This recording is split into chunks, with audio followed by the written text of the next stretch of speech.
Арабастар ардактуу агайын туугандар, бул 3 күнүн кечи теледолбоору кештин кезекчиси мен Эркин Нурбаев, ТВ1 Чекит КЖ каналы кайрадан сиздердин кызматыңыздарда. Бүгүнкү 2 саат бою биз күндүн актуалдуу маселелерин талкуулайбыз.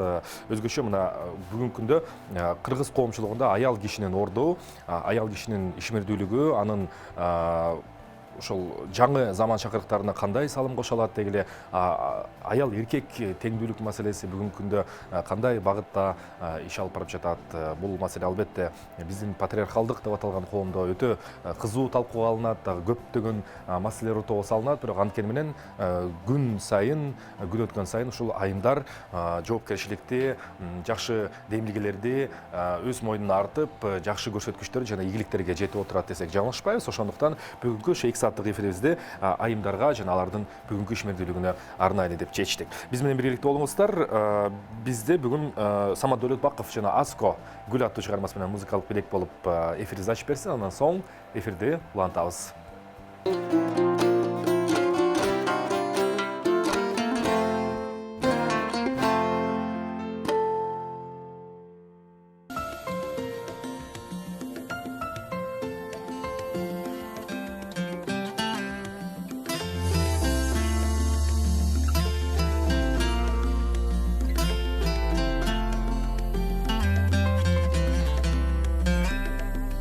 Кыз бурак менен гүл бурак кыналышып бир турат.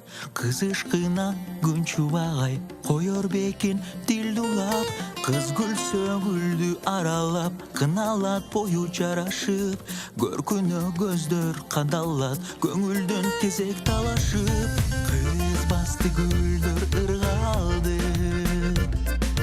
кыялды билет ыргагы.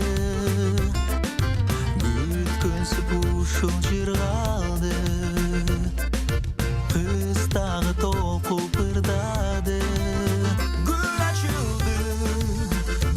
ачылды, кызыл жолук салынды. Гүлүм сага, дилим сага, неге жаным гүл ордуна кармап алды. Çalındı gül orduna.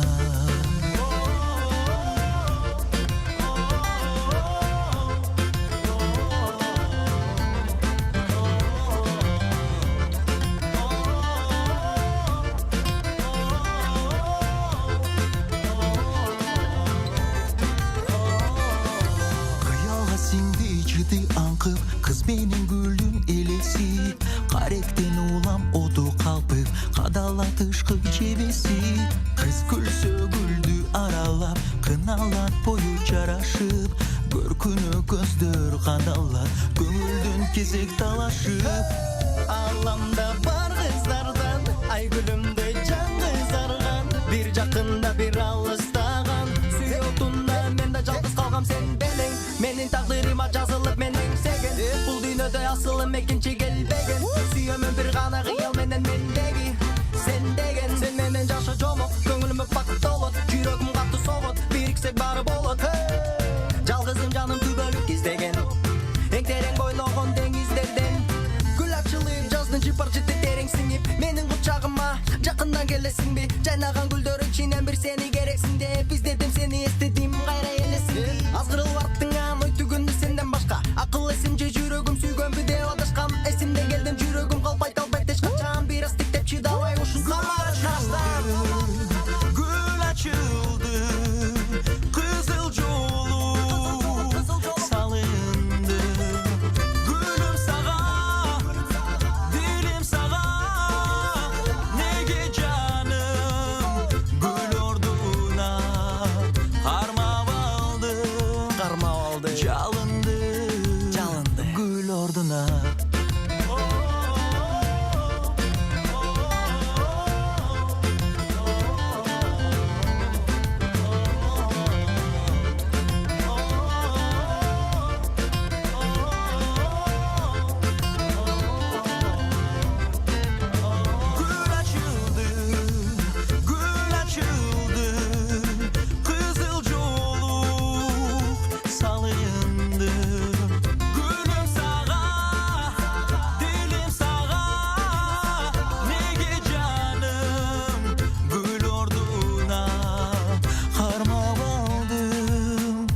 жалынды гүл ордуна.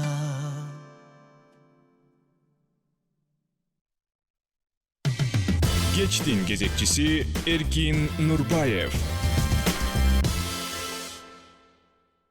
Биз кайрадан эфирге кайтып келелик. Ошол эфирдин башына сөз бергенде бүгүнкү эфирде кыргыз коомчулугундагы заманбап айымдын образы, заманбап аял кишинин ишмердүүлүгү жана анын коомдогу орду тууралуу сүйлөшөбүз. Бул тема алкагында абдан кызуу коомдук талкуулар жүрүп жатат, бирок ага карабастан кыргыз айымдары ошо 90 жылдардан баштап эле чар элекей сумкалары өзүнүн мойнуна артып алып, билесиздер, чоң жоопкерчиликти артып, мына бүгүн коомду деле багып келет. Ошондуктан бүгүн 30 жыл өткөндөн кийин кайрадан жаңылануу, кайрадан кыргыз айымдын орду тууралуу өзөк KG долбоору ойлонуп, анан кайсы бир деңгээлде иш аракеттер жүргүзүп жаткан экен. Мен ушул долбоор тууралуу жана анын инициаторлору, демилгечилери жана алып жүрүүчүлөрүн тааныштырып кетейин сиздерге. Мира Шукуралиева, ушул өзөк коомдук фонд болуп калабы, өзөк коомдук фондунун жетекчиси жана дагы бир мүчөсү айымдар психологу жана бизнес аналитик Гузель Турсунова. Саламатсыздарбы? Куш келипсиздер айымдар. Рахмат келип бергениңиздерге.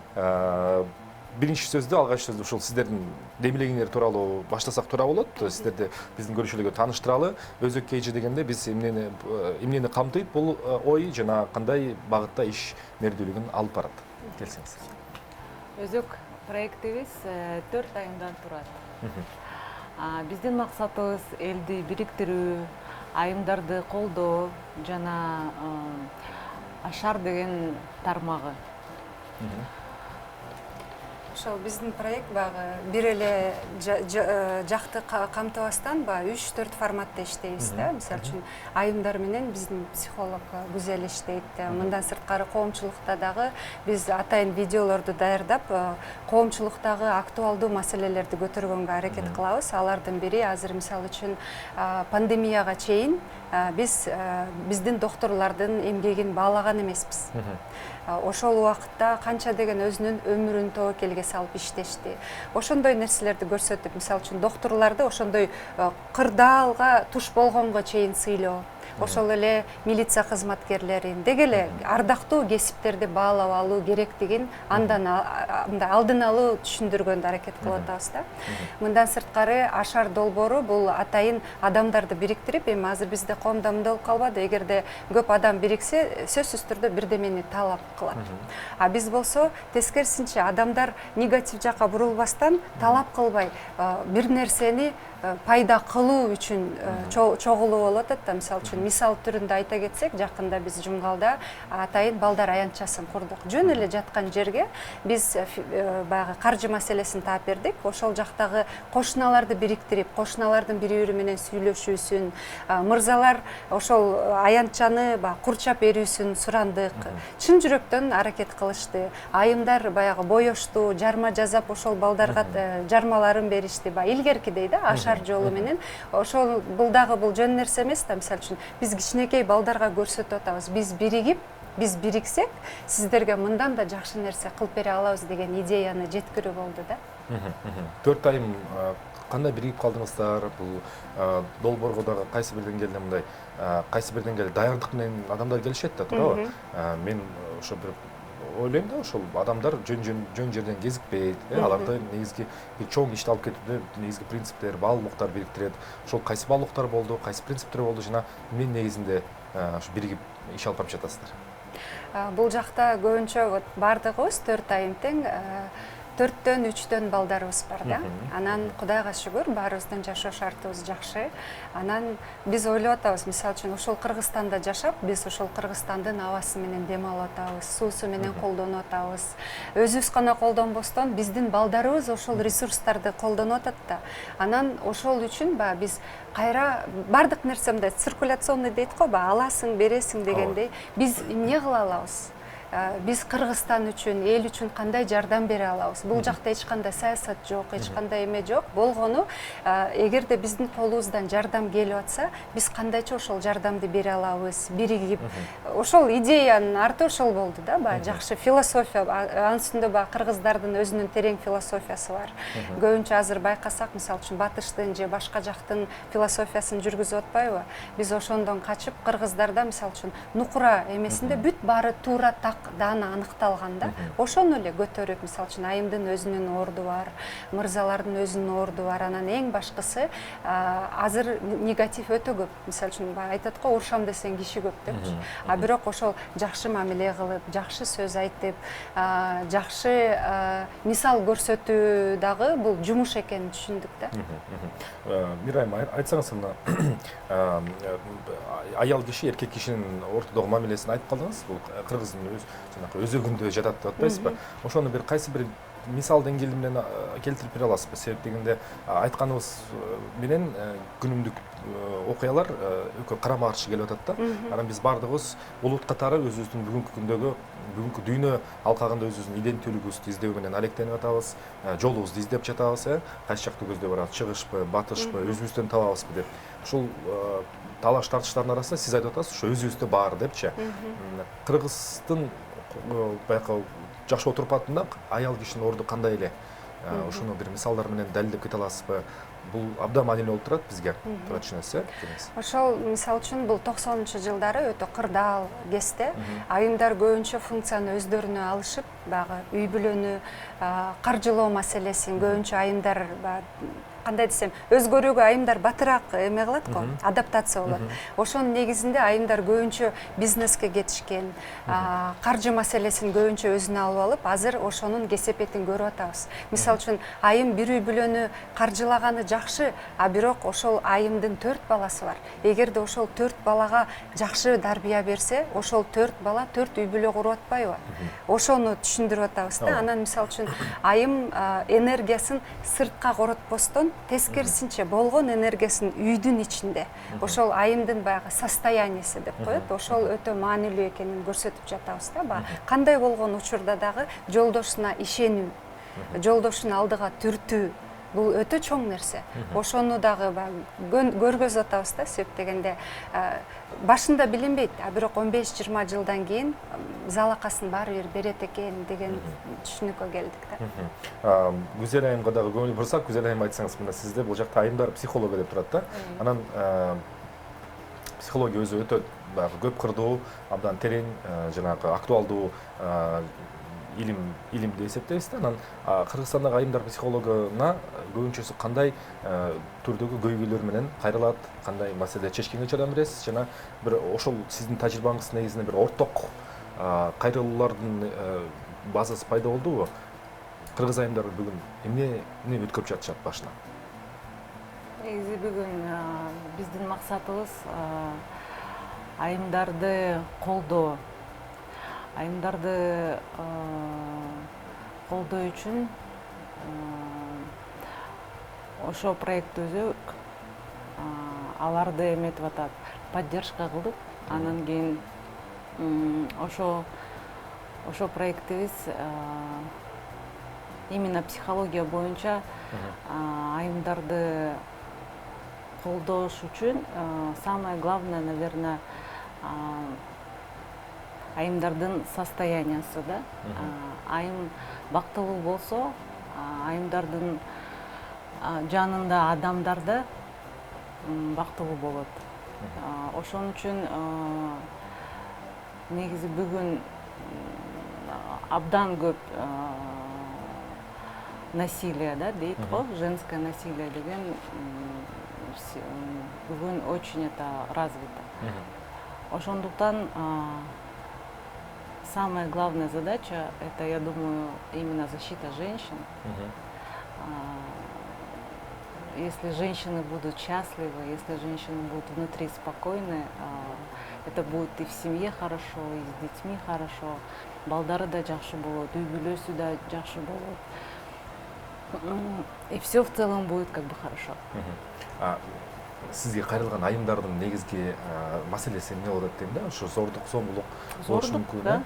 Именно женское насилие, анан кийин ошол багытта кандай кеңештерди бересиз, кандай багытта иш алып барасыз?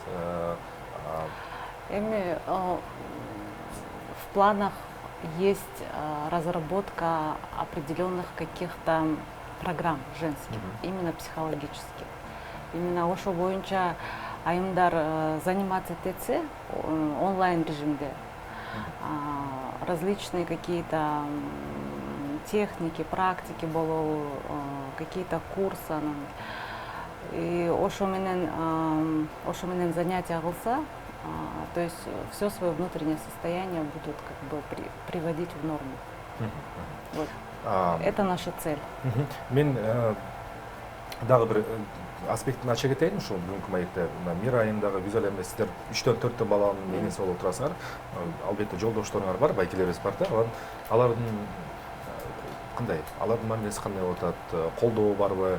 Же болбосо биз объективдүү түрдө айта алабыз да, кыргыз айым баардык тарапка жетиш керек да. Эгер өзгөчө коомдук жумушту өзүнө мойнуна артып аткан болсо, анда үйдөгү оокаттын баарын бүтүрүп, андан кийин гана ошо сырттагы иштерди бүтүргөнгө мүмкүнчүлүк болот. Же балким сиздерде жолдошторуңар менен болгон баягы келишим, мамиле түзүүдөгү башкачабы? Айтып берсеңиздер.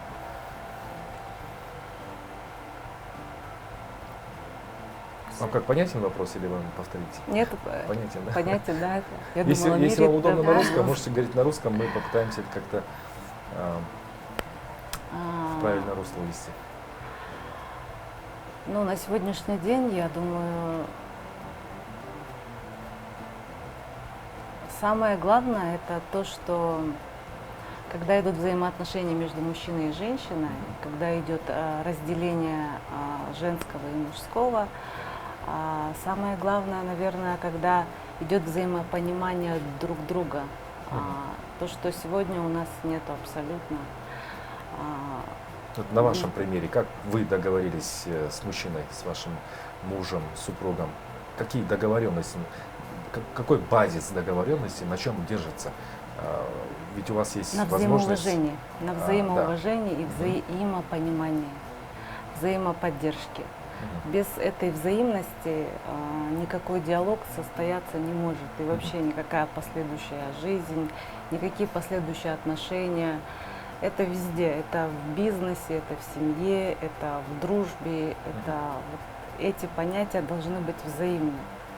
Взаимно, если женщина взаимно относится к мужчине, мужчина также взаимно относится к женщине.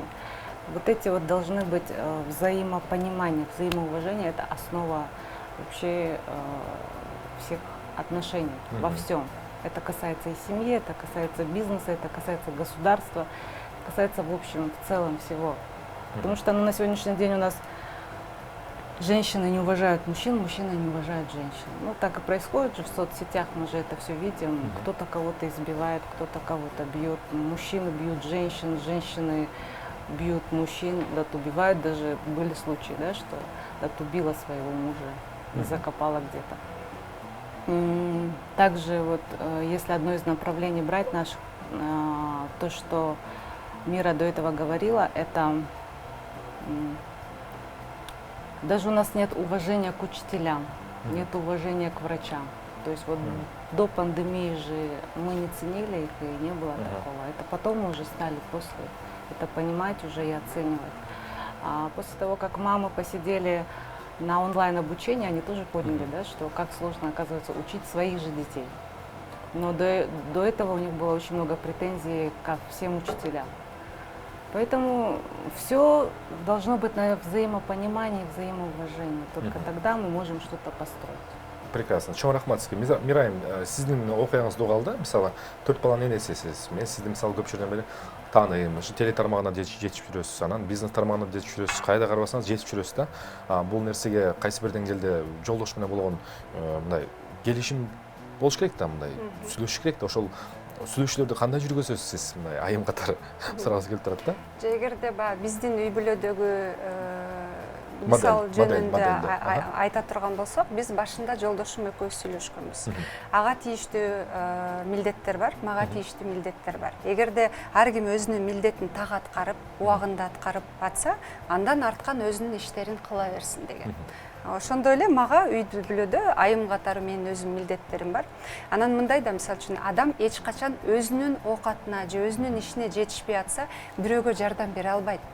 бул адам өзү толук кандуу өзүнүн ишин бүтүрүп өзүнөн артканда анан ошондой да биз мисалы үчүн бергенде деле өзүбүздөн артканда беребиз да. Ошондуктан биринчи мен үйдөгү ишти бүтүрүп анан сыртка да, анан себеп дегенде сырттагы иш эч качан үй бүлөдөгү мамилеге тоскоолдук болбош керек. Демек мындай модельди түзүү мүмкүн экен да. Мүмкүн.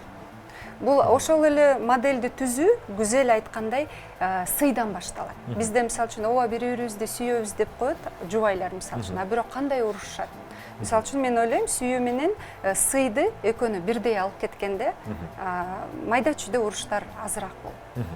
Бирок бул сиз айткан нерселер мындай көбүбүз үчүн мындай жомоктогудай эле угулат да. Себеп дегенде негизи бир мындай убагында Карл Маркс деле айткан экен да, качан эркектин аялдын үстүндөгү басымдуулугу азаят, качан экөөнүн экономикалык мүмкүнлүктөрү теңелгенде дейт да. Бүгүн биз муну такдан айта алабыз.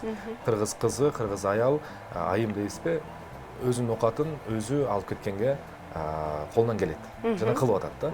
Эми ушунун негизинде орусча айтканда переоценка болуш керек да. Кайрадан ошол эркек аял мамилесинде болгон ортодогу орток келишимге кайрадан жаңы договор түзгөнсүп, жаңыдан карап чыгыш керек болуп атат да. Бүгүнкү күндө ошол биздин акыл эсибиз өткөн чакта калды. Күнүмдүк тапкан оокатыбыз бүгүнкү күн менен чогуу келе атат да. Ошо ортодо конфликт негизи ушул болуп жатат да. Сөздүн башаты кайра келип эле үй бүлөгө такалып атпайбы? Мисалы үчүн сиз айтып атасыз сый мамиле бул бизге жомок сыяктуу болуп атат деп. Бул модель поведения деп коет да. Сиз кичинекей кезден көргөндү ошону өзгөртүү дагы кыйын болуп калат да. Ошон үчүн биз айымдардын жүрөгү ток болуш керек. Бул көөдөнү ток болуш керек, жүрөгү тынч болуш керек. Айым ошол эле сыртта кыла турган ишке караганда өзүн жакшы карап, өзүнүн ички дүйнөсүн багы көөдөнүн кеңейтип 4 балага туура тарбия берсе, бул кыйла чоңураак иш дегенди ошону түшүндүрүп атабыз да. Себеп дегенде бул убагында ошол 90-жылдары айла жоктон иш болуп калган да. Бирок азыр кээ бир айымдар ошонун кесепетин түшүнүп, өзгөрүү убактысы келди дегенди түшүнүп атышат да. Анан ошол маалда дагы мына ушундай бизге Гүзелге окшогон психолог айымдар бар экен. Ошол айымдын баягы ойлогон эме деп коет, установка деген бар. Көп техникалар бар да, психологдор билет. Ошону өзгөртүү менен башкача жаңылап, жаңы жашоо берсе болот. Ошол эле мисалы үчүн энелер азыр көбүнчө аябай тревожный деп коет. Ошол энелердин балдары да көп ооруйт да.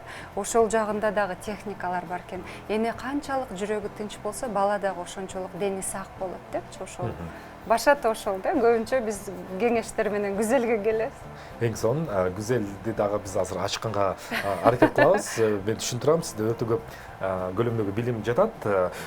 Эскерте кетсем, бизде конокто ошол өзөк коомдук кыймылы Мира Шукуралиева, Гүзел Турсунова жана дагы эки айым ошол өздөрүнүн балдарын жолдошуна кам көрүп, балдарына таалим тарбия бергенден сырткары да ошо коомдук иш менен алектенип жаткан жакшы бир айымдын модельдерин көрсөтүп жаткан экен.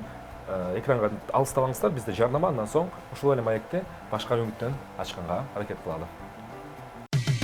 Кечтин кезекчиси Эркин Нурбаев.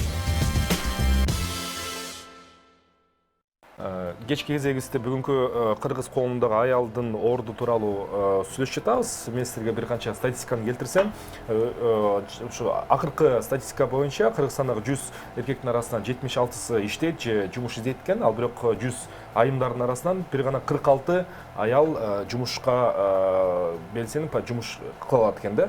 Ошондуктан ушул статистиканын негизинде мен ойлойм, барган сайын аялдарды колдоо, айымдардын ишмердүүлүгүн, ишкердүүлүгүн колдоо долбоорлору көбөйөт. Бул менимче мыйзам ченемдүү көрүнүш. Ошолордун бири бул өзөк кейжи деп аталган ошол кыймыл. Бул кыймылдын өкүлдөрү жана жетекчиси Мира Шукуралиева жана Гүзел Турсунова, айымдар психологу бүгүн бизде конокто. Биз буга чейинки эфирде аял киши тууралуу сөйлөштүк элек, кыргыз коому, аял, андан соң ошол долбоор тууралуу кененирээк айтып берсеңиздер. Ошол сиз жумгал дедиңиз, нарын жумгалда ошо балдар аянч жасалыптыр. Бул ашар ыкмасы менен ашарды биз баарыбыз кенедейибизден билебиз. Ошо тамсаларда же бир оокат кыларында ушул тууган урукту чогултуп ортодон бир иш кылып анан тамак ашы менен анын өзүнүн дагы бир касиети бар да. Жумуш дагы бүтөт, коомдун дагы бириккен жери, социалдык институт десек дагы туура болот. Анан ошол дагы бир мисалдардан айтып бересиздерби? Кандай долбоорлор ишке ашып атат? Жер-жерлерде кандай экен? Анан кайсы жакка көбүнчө басым жасап жатасыздар? Бул регионбу же ошол борбор калабызбы? Жок, биз көбүнчө региондорго басым жазып жатабыз. Себеп дегенде ал жакта ашар деген сөз баягы жакшы түшүнөт да адамдар. Ашар дегенде эле түшүнүктүү, анан жардам берели, колдойлу деп. Мындан сырткары биз эми ашар дегенде биз эгерде Жумгалдын мисалында көргөзсөк, биз площадканы курдук. Анан площадканы баягы биз жөн гана балдар аянтчасын куруп берүү эмес, ошол жакта дагы чоң философия турат. Себеп дегенде биз атайын ал жерде 4 бурч кылдык. Балдар бурчу, кыздар бурчу, аталар бурчу, апалар бурчу деп. Ошол балдар бурчуна биз балдарга лайыкташкан макал лакаптарды, мисалы үчүн жигиттин өзөлгүчү сөз өлсүн, жигиттин намысы менен жигит деген мындай жигиттердин патриоттук сезимдерин ойгото турган, кызга болсо кыз бул үйдөгү конок деп мындай кызга аяр мамиле кылуу керектигин, аталар бурчуна мисалы үчүн атанын сөзү ок деген сөздөрдү, энелер бурчуна мисалы үчүн эненин мээрими баа жеткис алтын дегенде ошол баалуулуктарды да бирге ала кеттик да. Анан мисалы үчүн аталар отурган жерге биз атайын шахмат оюндарын койгондой даярдадык. Апалар бурчка атайын тегерек стол даярдадык. Себептен да ал аянтчага келген энелердин курактары да ар кандай да, мисалы үчүн улураак апалар бар, жашыраак апалар бар. Ошолор бир столго отуруп, ошол бири-бириңиздерге болгон тарбияны же болбосо опыт деп коет, ошоңуздар менен бөлүшүңүздөр деп. Ошол нерселерди дагы алып кетип атабыз да. Мисалы үчүн дагы бир регионго биз аларда жана клуб сыяктуу чогула турган жер жок экен. Ошону дагы биз башкача кылалы деп атабыз. Шопоков айылында мына Чүйдө дагы бир аянтча кылып берели деп атабыз. Ал жакта чыгармачылыкты өркүндөтөлү деп атабыз да. Мисалы үчүн балдарга атайын сахна куруп берүү. Анан жанагындай бактарды мындай кесип коет го, ошону кесип буяка чоңураагын коюп берип, балдар ата-энелер мисалы үчүн жомок окуганда балдарды тизип алып окуйт го, ошондой баягы идеологияны камтып кетип атабыз да, жөн гана балдар аянтчасын жеткирүү эмес. Бул эң биринчиси. Экинчиси, сиздер билесиздер, көбүнчө баягы инсандар спонсорлордон акча алып, бирок ошол акча толугу менен жеттиби билинбей калат. Биз өзөк ачыктыкты, айкындыкты тастыктап берип атабыз да. Мисалы үчүн эгерде бизден спонсор канча акча берсе, акыркы тыйынына чейин жеткирип отчет берип атабыз. Ошондо адамдар мисалы үчүн сиз деле сизге бирөө келип, биз момундай кылып берген атабыз деп жардам сураса, эгерде сизге кепилдик болсо, ичиңизде ушулар акыркы тыйынына чейин жеткирет деген кепилдик болсо, сиз сөзсүз түрдө бересиз, туурабы? Андай адамдар аябай көп. Ошону дагы колдоп келе атабыз да. Эң сонун демилге экен, эми мунун мындай канткенде ошол сиздин демилгеңиздер көбөйөт деген мен суроо бергим келет да. Себеп дегенде 4 айым албетте бир адам деле тарыхты өзгөрткөнгө күчү алып жетет, бул факт. Бирок анткени менен ушундай долбоор, ушундай идеяларды көптөн чыгат, бирок аларды мультипликациялоодо, көбөйтүүдө негедир ошол жакта бөгөттөр пайда болот, оорчулуктар пайда болот. Сиздер көптөгөн билим тармагынан адамдарды чогултуп бирип калган соң, канткенде ушундай долбоорду канатын кененирээк жазып, мындай чоңураак бир чөлкөмгө чыгууну көздөп жатасыздар. Бул албетте убакытты талап кылат, биринчиден. Экинчиден, биз ошол иш боюнча иштеп жатабыз, спонсорлорду издеп жатабыз. Айтып атпаймынбы, ошол мисалы үчүн спонсор сени багы сага ишенгиче убакыт керек экен да. Мисалы үчүн биз биринчи мисалда ачыктыкты, айкындыкты көргөздүк. Бирок анын артынан 2 проектке биз спонсор таптык да. Анан адамдар өзү деле ушундай экен. Баягы көбүнчө негативге түшүп кеткендер жакшыны көргөндө баягы жанашканга, жакындаганга аракет кылат экен. Ошол проектти көргөндө, мисалы үчүн мен тиги райондон досума айтайын, мен тиги областтан кесиптешиме айтайын дегенде адамдар көп экен да. Ошондуктан баягы жакшы нерсе канчалык көп болсо, ошого жакындагысы келген, жардам бергиси келген адамдар дагы көп болот экен. Сонун, демек бара-бара көч түзүлүп аткан экен. Көч түзүлүп жатат Эң буюрса. сонун Гүзел айым, мен кайрадан сизге кайрылайын, сизди көп кыйнагандай болоюн. Бизге эң негизгиси ошол сизге кайрылган айымдардын дарегине сиз эң негизги бир мындай азыр модный болуп калды, топ 5 же топ 3 кеңештерди кандай бере аласыздар? Себеп дегенде зордук, зомбулук темасы бар, аны эч ким жок дей албайт ал темага. Сизге кайрылган айымдарга берген негизги кеңештериңер кандай? Балким ушу теледен бизди көрүп калгандар болсо, бир багыттама болсун. Ну, 5 топ советов, которые я могу дать нашим женщинам, это, наверное, самое главное, что первое, это никогда не изменять себе, своему внутреннему состоянию. Надо идти за тем, что хочет женщина, что она сама хочет внутри. То есть не изменять себе, научиться сохранять себя внутренне, потому что внутренний ресурс, он очень важен. Если она постоянно будет растрачиваться, ну, где-то там, где-то ругаться, ссориться, обижаться, она же растрачивает свой ресурс, который ей нужен для, ну, даже чтобы выносить ребенка, ей нужен ресурс. Поэтому быть всегда в себе, быть в состоянии. Третье, радоваться жизни. Это самое главное предназначение женщины, наверное, потому что когда женщина улыбается, ну согласитесь, когда ваша мама улыбается или сестры ваши, я не знаю, жена твоя или нет, жена, супруга, девушка, это же здорово, когда женщины улыбаются и несут в себе вот этот вот именно настрой, этот позитив. Это вот такие самые основные, вот то, что я могу дать. Именно и полюбить себя также, да, то есть любовь к себе, ну это в принципе все одно и то же, это все вытекает из одного и того же, да, что любовь к себе быть должна всегда, что и у мужчин, что и у женщин, особенно у женщин. Поэтому вот это таких топ, наверное, 5 фишек женщин, чтобы они могли идти, расти, реализовываться дальше, поддерживать своих мужчин, своих детей, свою семью и так далее. Ведь ресурс, на самом деле ресурс женский, он очень мощный, потому что мужчина не сможет без женщин, если рядом нету хорошей такой, ну действительно тыла такого крепкого. Я думаю, что мужчинам, тем более сегодня в наше время, наверное, сложно без именно понимающей такой женщины, правильно? У мужчин всегда либо мама их поддерживает, либо это жена, супруга, там, то есть вот так. Спасибо большое. Чоң рахмат сизге, Гүзел айым. Мирайым, кайрадан сизге кайтып келелик. Эркектер тууралуу сөйлөшүп калдык. Бүгүнкү күндө кыргыздын мырзасы, эркек кишиси, угул баласы дейли, кандай сыпаттарга ээ болуш керек? Мен жогоруда айтып кетпедимби, ошол экономикалык жактан айымдар менен эркектер күн барган сайын теңелип калып атат. Бул эми факт, турмуш тиричилик. Ошонткенде анан эркектердин бир эле чоң ошо эмеси комплекстердин бири бул ошо эркектик намысым кайда калды, мен эмне болдум дейт да, бирок ал эч качан мындай мен байкашымча пайдалуу бир энергияны алып келбейт да. Ар дайым ушул негедир жанжалга алып келет. Курулай жерден ушул аял кишини айыптоого алып келет.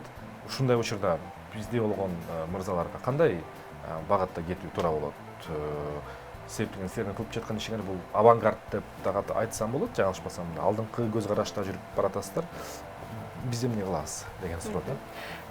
Көбүнчө бул жакка, бул сурооңузга дагы айымдар аркылуу жооп берсек болот да. Айымдар өзүн чыныгы айым сезгенде, алсыз сезгенде, мырза өзүнүн эрктүүлүгүн, күчтүүлүгүн көрсөтө баштайт да.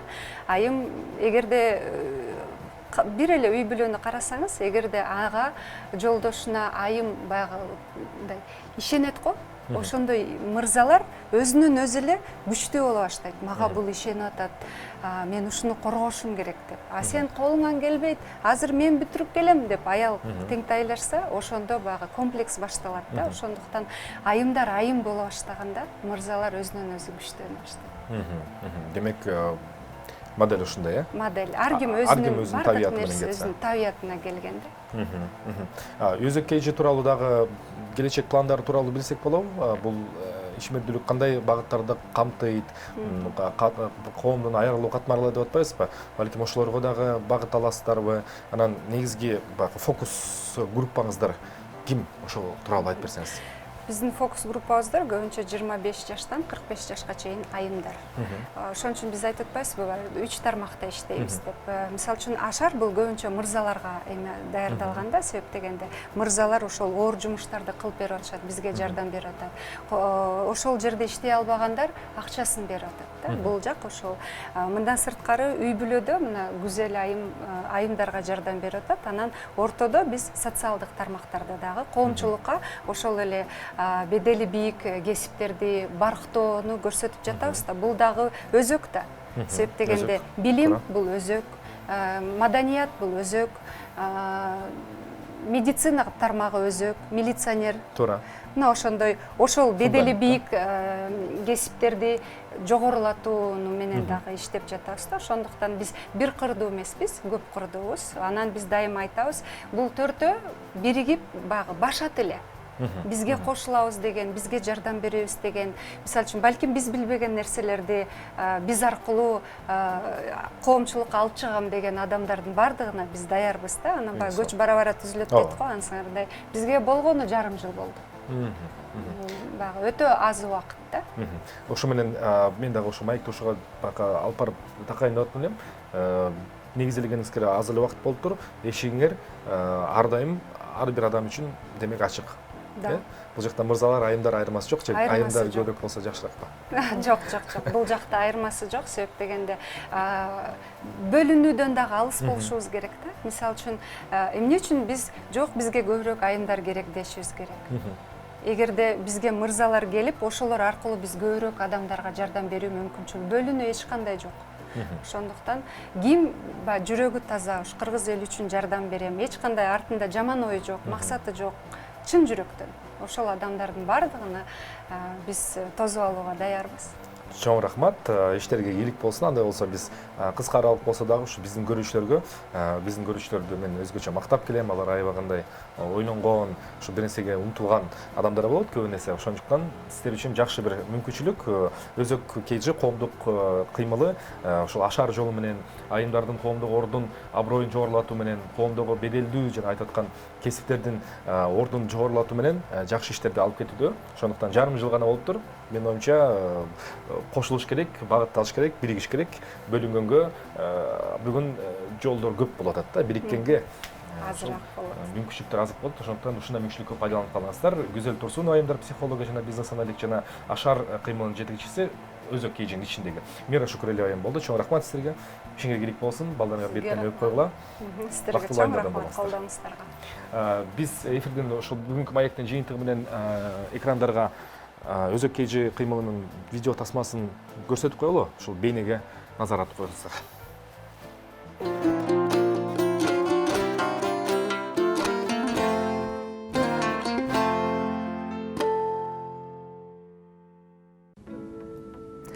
Ашар бул адамдарды бир жакшы ишти бүтүрүш үчүн бириктирүү.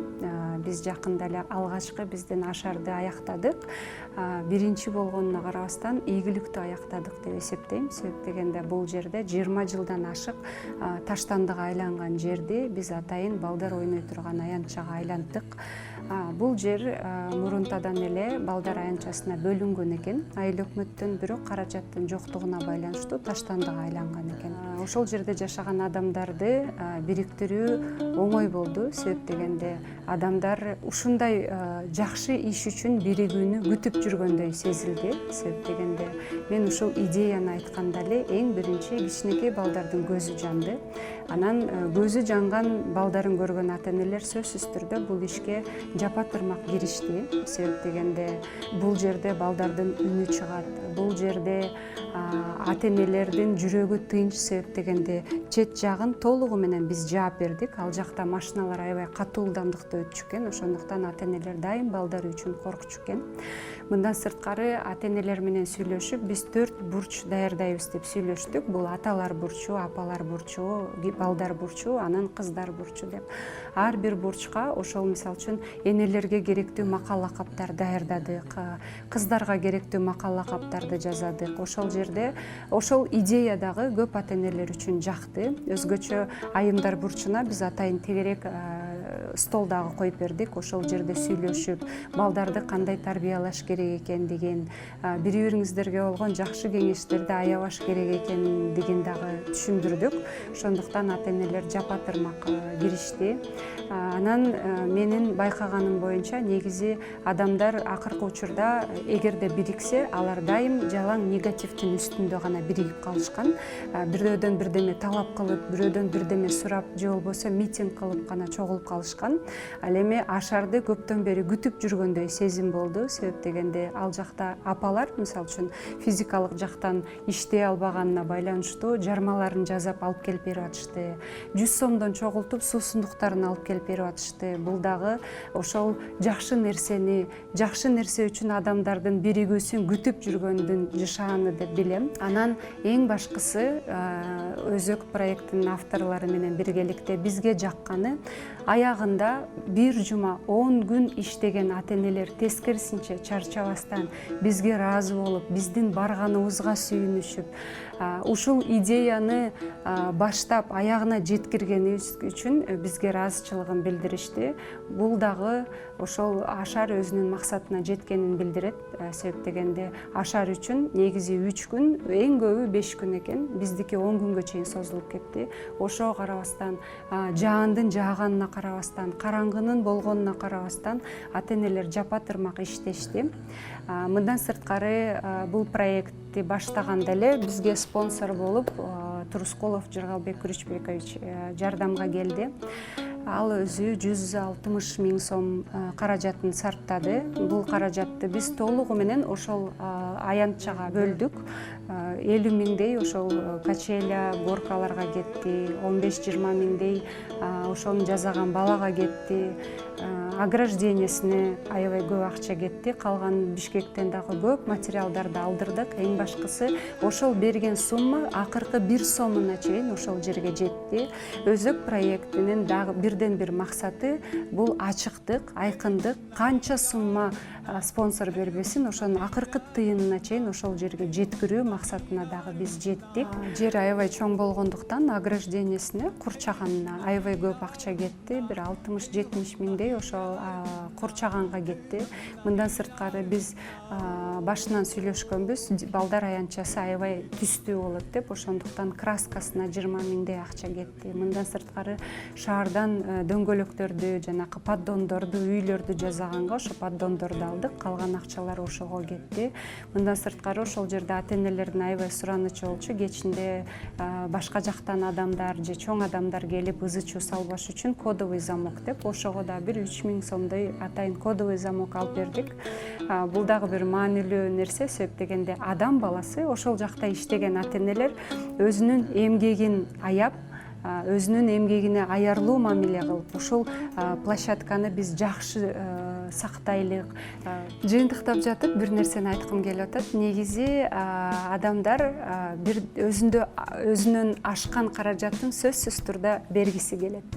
Бирок ошол каражат аягына чейин, акыркы тыйынына чейин туура сарпталса, адам ыраазы болот. Ошондой адамдар көп экенине ынандым. Анан Ашардын бирден бир максаты ошол болчу. Андыктан мен ойлойм, Кудай буйрса, Кыргызстан боюнча жакшы, анан көп аянтчаларды жасаганга өзөктүн акылы жетет, күчү жетет, идеясы жетет. Эң башкысы каалоосу жетет. Ошондуктан Кудай буйрса, Кыргызстанды гүлгөткөнгө жапа-тырмак бириксек, андан да жакшы болот.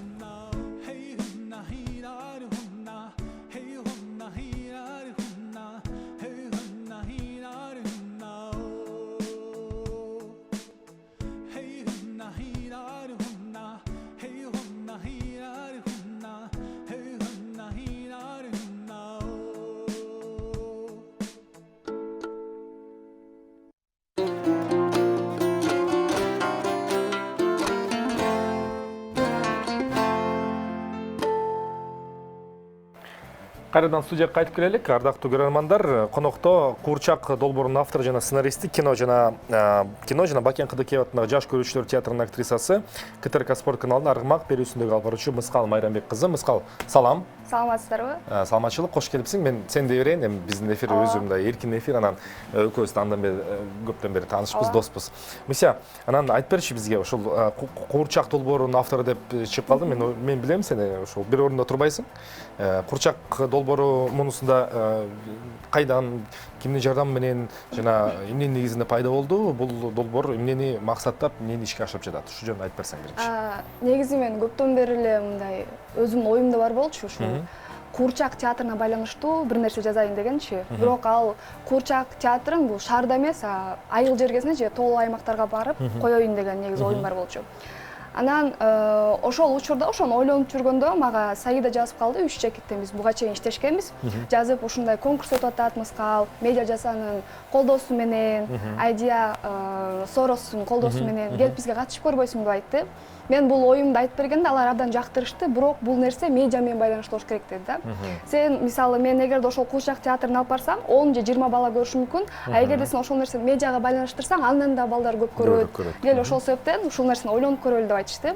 Биз аябай көпкө чейин ойлондук. Ага чейин менин ошол оюм өткөн. Биз 3 күндүк ошо медиа жасанын колдоосу менен тренингке барганбыз. Ошол жактан менторлор жардамы менен ушул чечимге келип токтолдук. Мындайча айтканда, ошол Куурчак театрын эле мындай балдарга ошол актерлордун жардамы менен, ошондой эле театрдагыдай условно бардыгы тең балдар көргөн мультикке салып туруп берели деп. Мисалы, азыр баарыбыз тең эле байкайбыз, сенин деле кызың бар. YouTube'да ошол машинкаларды, курчактарды колдору менен эле кармап ойной беришет го адамдар. Ошол эле нерсени болгону биз бир маанилүү балдар мындай ойлоно турчу же балдар бир нерсе ала турчу акылдуу бир нерсе кылып жазайлы деп чечтик.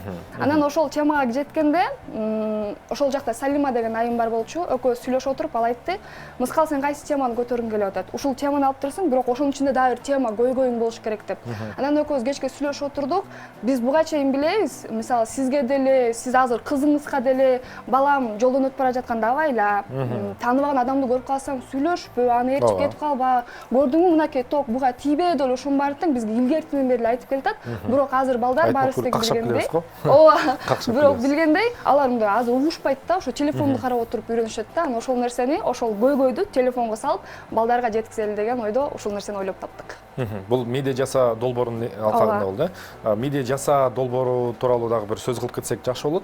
Себеби дегенде биринчи эле сен эмессиң, көптөгөн адамдардын башын бириктирип, чакан-чакан долбоорлорго бөлүнүп, анан жакшы айрымдары ийгиликтүү, айрымдары ошо өзүнүн жолун издеп келатат да. Кантип келип калдың ошол долбоорго? Кандай пайдасы тийди? Анан ал жака көбүнчөсү кимдер барды? Ал кандай долбоорлор менен көбөйүп атат? Ишара мамилеңер жакшыбы? Эмне кылып атасыңар дегендей да. Башынан баштап эле айтып берейин. Баштан баштап айтып бересиз. Ал убакта кыш болчу. Мен кышында аябай ошол иштен кыйналып жүргөн болчумун. Анан өзүмчө отуруп алып YouTube менен иштейин деп чечтим да. Эч ким деле мага жардам бербейт, бирок өзүм бир нерсе кылып көрөйүн деп. Анан ошентип көчөгө чыгып адамдарга ар кандай суроолорду берип атып, менин курбум Анипа экөөбүз ошо феминисткалар тынчтык митингине чыгып аткан экен, ошонун баары тарталы, ошолордон суроолорун алалы деп ошол жака барып калабыз. Ошол жака барсак, Саида дагы бар экен. Анан мени Саида менен тааныштырышат. Мен Саидага айтам: "Мен кыргыз тилдүү кызмын, кыргыз тилинде тексттерди, аңгемелерди жаза алам. Эгерде менин кандайдыр бир жардамым керек болсо, мени чакыргыла" деп айтам. Алар дагы дароо эле мени жумушка чакырышат. Себеби ушул медиа жаса, 3 чекит дегеле ушул долбоорлор кыргыз тилдүүлөрдү, анан айыл жердин аябай пайдасы тие турган долбоорлорду аябай көтөрүшөт, колдошот да. Анан мен ал жака барып, блогер болуп кызмат кылам. Андан эле мени ошо байкап калышып, анан чакырышат: "Келип бизге иште" деп. Мен барганда аябай көп адам болуп бардык ошол тренингке, 3 күндүк тренингке.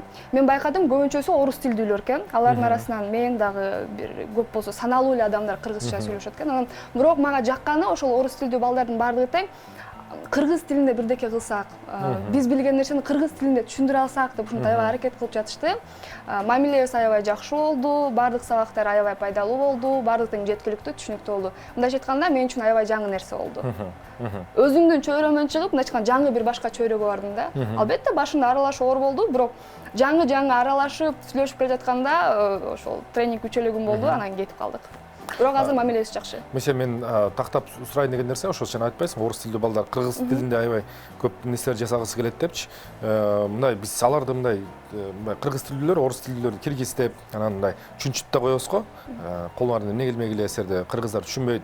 Mesela айылга барсаңар ордуңар жок дегенсип бири-бирибизди мындай и тиги тараптан дагы ушундай дискриминация, эки тараптуу тилекке каршы ушундай карама-каршылык дискриминация бар да. Сен өзүң ошол кыргыз тилдүү коомчулуктан ошо орус тилдүү коомчулукка аралашып, ана жактан жаңа достук күттүм деп атпайсыңбы? Эмнелерди байкалдың? Себеп дегенде мен сезгенимден орус тилдүү ушул аракет кылып жаткандар ал көбүнчөсү ошо билимдери да күчтүү болот да, мындай билимдүүрөөк болот, бирок бир нерсени жеткирейин дегенде таскактап калышат да. Ошо экөөнүн ортосун кантип бириктирсе болот экен? Бирок мен ойлондум да, мындай ойлосом, орус тилдүүлөр тескерисинче өзүнүн билген нерсесин мындай сатканды билишет экен да. Мен мисалы айылда өскөм, анан мен өзүмдүн талантымды же билген нерсемди мынтип адамга бере албайм да. Мен ушул нерсени билем, кабыл ала аласыздар деп айта албайм. Анан ошол биринчи жолу орус тилдүүлөр менен сүйлөшүп баштаганда алар мындай ошол сапатымды аябай белгилеп атышты да. Мускал, сен ушул нерсени кыла алат экенсиң, ушул нерсе колуңан келет экен, жаза алат экенсиң. Эмне себептен түртпөй атасың депчи. Башында мындай бул бир түшүнбөстүк экен да. Мисалы айылдан келгенде орус тилдүүлөр бизди басынтып атат же болбосо орус тилдүүлөр бизди басынтып атат деп ойлошот го. А чын-чынына келгенде жакыныраак сүйлөшүп баштаганда жок, андай эмес экен. Алар деле биз үчүн өткөн, биз деле алар үчүн өткөнбүз болгону мындай ошол ойду карманып эле мындай бир байланыша албайт экенбиз да. Ортого келип бир сүйлөшө албайт экенбиз. Ал жакка барганда сүйлөшүп баштаганда бири-бирибизди аябай жакшы түшүнүп аттык. Эгер алар бирдекени билбей калса, мен айтып берем, мисалы мындай кылсаңар болот, мен муну кыла алам деп айтсам, алар тескерисинче жакшы кабыл алып атышты да. Кыла аласың, колуңан келет, анда бизге жардам берчи деп. Ошол. Эң сонун мыся азыр кылып жаткан ишиңердин кыскача зарисовкасы бар экен, ошону көрүүчүлөргө көрсөтүп коелук. Эсиңерге салып кетсем, ошо Мыскал Майрамбек кызы медиа жасаа долборуна катышып, андан кийин ошол өзү досторум болот, анан Ома ошо мысялар көп жылдар бою ошо балдарга курчак оюндарын көрсөтүп келген эле. Эми ошону эле айыл жерге кыштакта кыдырбай, бүгүнкү медианын мүмкүнчүлүктөрүн колдонуп ошол YouTube'га ушул пайдасы бар, өзгөчө мисалы жол эрежесин кантип сактайбыз деген маалыматты кичинекей бөбөктөрүбүзгө ушул оюнчук курчак форматында жасап жаткан экен. Ошонун бир шиңгил көрүп коелукпу, кандай дедиңиздер? Келиңиздер көрөлү. Макул? Жүргүлө кел.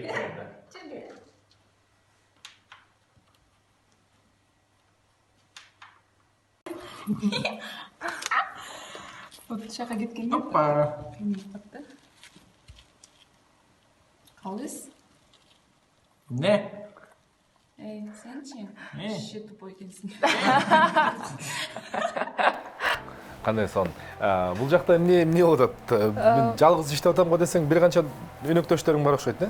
Ооба, негизи башында биринчи жолу ушул нерсени ойлоп тапканда, мен жалгыз ойлоп тапкан эмесмин, жардам беришкен, бирок биринчи жолу болуп жаткандыктан көп нерсени эске албаптырмын да. Мен ойлогом, сценарист да болуп коем, режиссер да болуп коем, актер да болуп коем депчи, баарын тең өзүм эле жасап коем деп.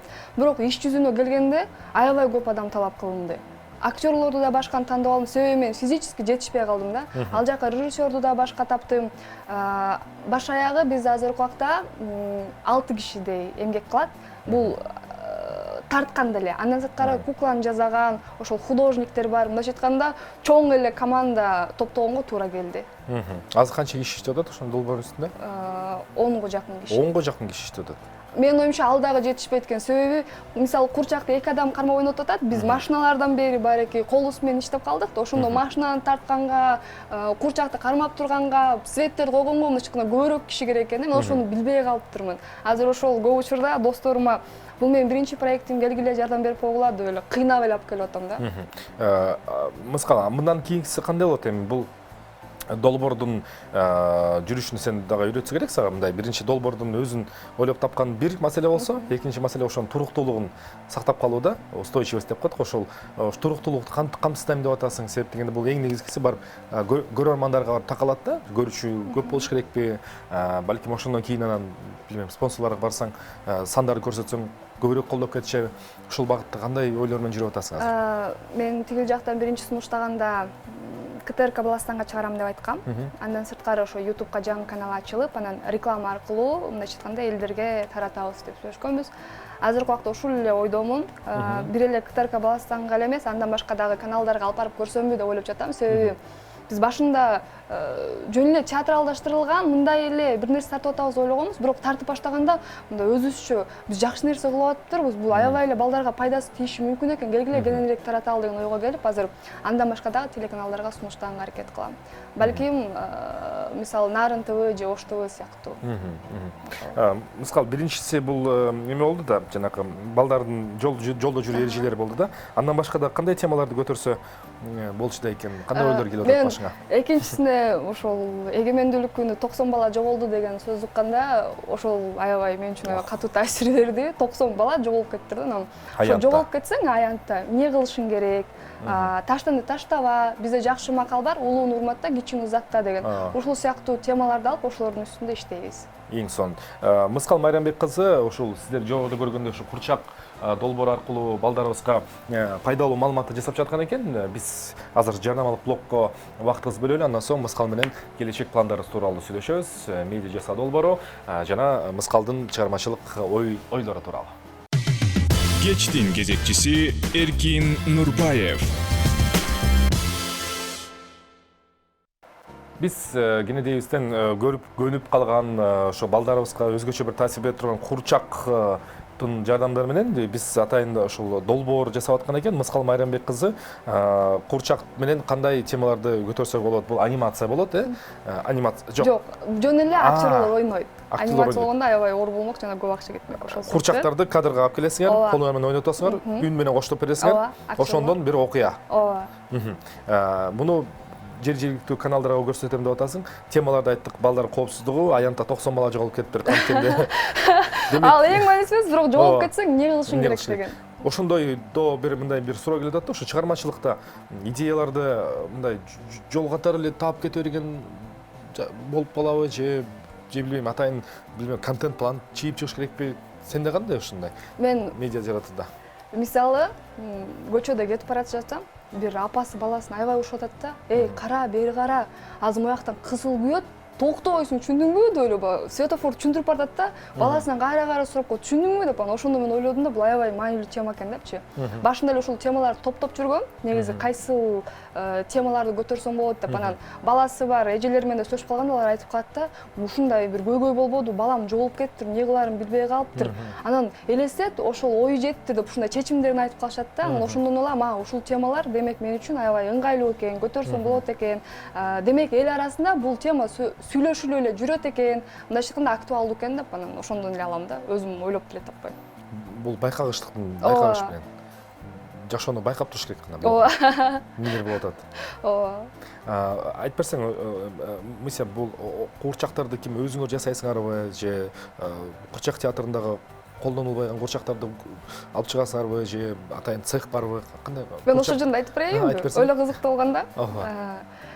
Мен деген ошол курчак башында ойлогон болчумун, баарын тең кыргызча кийинтем деп. Шөкүлө кийгизип, мындайча айтканда үкү топу кийгизип, баарын тең кыргызча кылам деп. Жана курчак издегенге келгенде эле аябай чоң көйгөй болду. Кайсыл жакка барбайын, Барбиге эле кыргызча көйнөк кийгизип туруп коюп койушкан да. А мен болсо менин курчагым кичине башкачараак болгонго каалаган болчумун. Болгон базарды, болгон мындайча айтканда оюнчук саткан магазиндердин баарын кыдырып чыктым, бирөөсүнөн да таба алган жокмун. Театрга да бардым, барсам ал жакта баасын аябай кымбат айтышты. Анан ошол баасынан келишпей ал жактан чыгып, анан үйгө келатсам, мен Сум жакта жашайм. Анан ошол жактан келатсам, ярмарка өтөттүр да. Эч качан ошондой жерге кирчү эмесмин, бирок негедир киргим келди да, карап көрөйүнчү, балким мага ылайыктуу бир нерсе болуп калаттыр деп. Анан келатсам, ошол курчактар тизилип туруптур. Аябай мындай өңдүү түстүү экен да. Анан орус аял экен, Анна деген. Анан аны менен жолугуп ойланып, сиздин курчактарыңызбы? Мен ушундай проект кылган аттым элем десем, ал дагы дароо менин оюмду колдоп кетти да. Мен да ушундай бирдеке кылгым келди эле. Менин курчактарым аябай көп өлкөлөрдө жүргөн адамдар сатып алышкан, бирок эч качан ушу курчактарым бул жакка тартылат деп ойлогон эмесмин. Бул мен үчүн аябай жагымдуу окуя. Баасында сүйлөшөлү, баарын тең кылалы деп, анан ошондон улам ошол адам менен таанышып калдым. Ал адам менен таанышкандан кийин башка адамдар дагы ошондо курчак жасаган адам бар экен, ушундай таланттуу деп, анан ал жөнүндө маалымат алып башташты да. Ошентип Анна экөөбүз иштешип кеттик. Сөзүн ачыгын айтканда, мындай мен мурда эч качан адамдар менен иштешкен эмесмин, ошол себептен аябай оор болду. Көрсө адамдардын көңүлүн табыш керек экен, алар менен сүйлөшкөндү да билиш керек экен. А мен өзүм мындай мүнөзүм боюнча кичине эмерээк кылдым да. Күлкүмдү байкап. Анан ошентип отуруп, анан экөөбүз сонун курчактарды ойлоп таптык. Экөөбүз жолугабыз, сүйлөшөбүз, кандай курчак кылсак деп. Анан ал мага айтат, мыскал, кыргыз көйнөктөр аябай жакшы, бирок мындай кичине азыркы балдарга да жакыныраак кылсакпы депчи. Ошол эле бальный көйнөк менен чыгарып койсок да туура болот, бирок эгер азыркы балдардын мындай кийимдеринен алып, бирок ошол нерсеге бир кичинекей ою түшүрсөкпү депчи. Анан ошол бизде сүрөтчү бар, Татьяна Зеленская.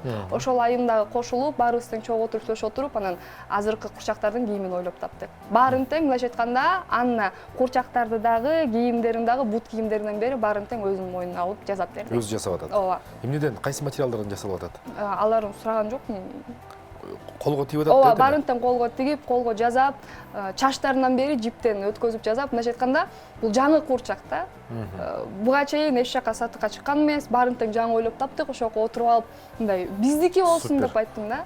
Супер, эксклюзив өзүнчө. Эксклюзив оюнчуктар. Эч жерге чыга элек, ошо сиздердин долбооруңуздарда гана көрөбүз да. Бул долбоордун аталышы кандай болду ошондо?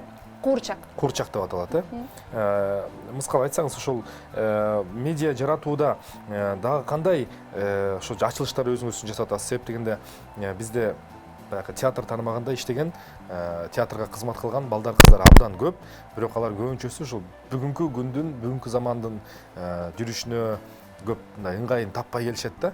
Себеп дегенде заман өзгөрдү да. Анан сен биринчилерден болуп ошол жаңы багытты өздөштүрүп жатасың. Демек, мындай мүмкүндүктөр бар бекен деп сурайын деп атам да. Мүмкүндүктөр, мындай жаңы мүмкүнчүлүктөр. Ошо тууралуу мындай ойлор менен бөлүшүп кетсең да. Чектелип калып атпайсызбы? Биз барыбыз мындай чектелип эле. Биз ошо кинодо жүрүп эле, анан театрда жүрүп эле, тактыр сыртка чыкпайт экенбиз да. Ошол жакта жүрүп эле, анан мени биринчи жолу ошо Кытар кызматына Акмаматты чакырып калышты, келип бизге иштеп бериңиз депчи. Барып мен саяпкерлер азыр бар экен ошол жактан билдим да. Мен ойлогом мектепте эле болгон, азыр жок депчи. Саяпкерлер? Саяпкерлер. Микрофон келди сага. Саяпкерлер, мындайча бүлүктөр бар экен, мен билчү эмесмин. Анан ошол жакка барып биринчи жолу интервьюга чыкканда, мен билген дүйнөдөн сырткары башка да дүйнө бар экенин билдим да. Башка биздикинен да чоң, кооз сонун дүйнө бар экен. Ошол себептен каяк жака кирбе, ар бир жерде көрсө мүмкүнчүлүк бар экен. Бир эле жерде токтолуп кармалып калбастан, өзүң үчүн чоңдогон жакшы мүмкүнчүлүктөрдү ачсаң болот экен. Мени дагы бир телевиденияга ошо алпарычы кылып чакырышкан. Анан мен барсам, кастингге барсам, эгер бизге өтүп кетсеңиз, биз деле иштейсиз деп айтышты да. Мен мындай аябай жиним келди да, азыркы убакта биз үчүн кандай гана мүмкүнчүлүктөр ачылган, эмне себептен ошол нерсени мен баш тартышым керек экен, бир эле жерге отуруш үчүн деп. Мен ал нерседен баш тартып салдым. Ошол. Демек, азыр кайсы жактан сунуш келбесин, ооба, бардыгына ачыксың. Чектөө жок. Жок. Эч нерседен коркпойсуң. Бир киного сунуш түшкөн. Буга чейин. Аталышын айтпай эле коеюн. Ошол жерде мисалы бизге жат көрүнүш бар экен. Кайсы болгон жат көрүнүш? Камерасында чечишиң керек экен деп айтканда. Мисалы ошол нерседен баш тарттым, себеби мындай кыйынмын деп айтканым менен кез-кезекте кээ бир нерселерден баш тартып туруш керек экен. Ошол себептен кыйынмын деп айта албайм. Баарына тең ачыкмын деп айта албайм. Мисия дагы бир сурай кетчү жагдай, ошо сенин чыгармачылыктагы ошол досторуң тууралуу, сени курчап турган адамдар тууралуу сурагым келип турат да. Көбүн эсе ошол фанатиктер да, жакшы мааниде.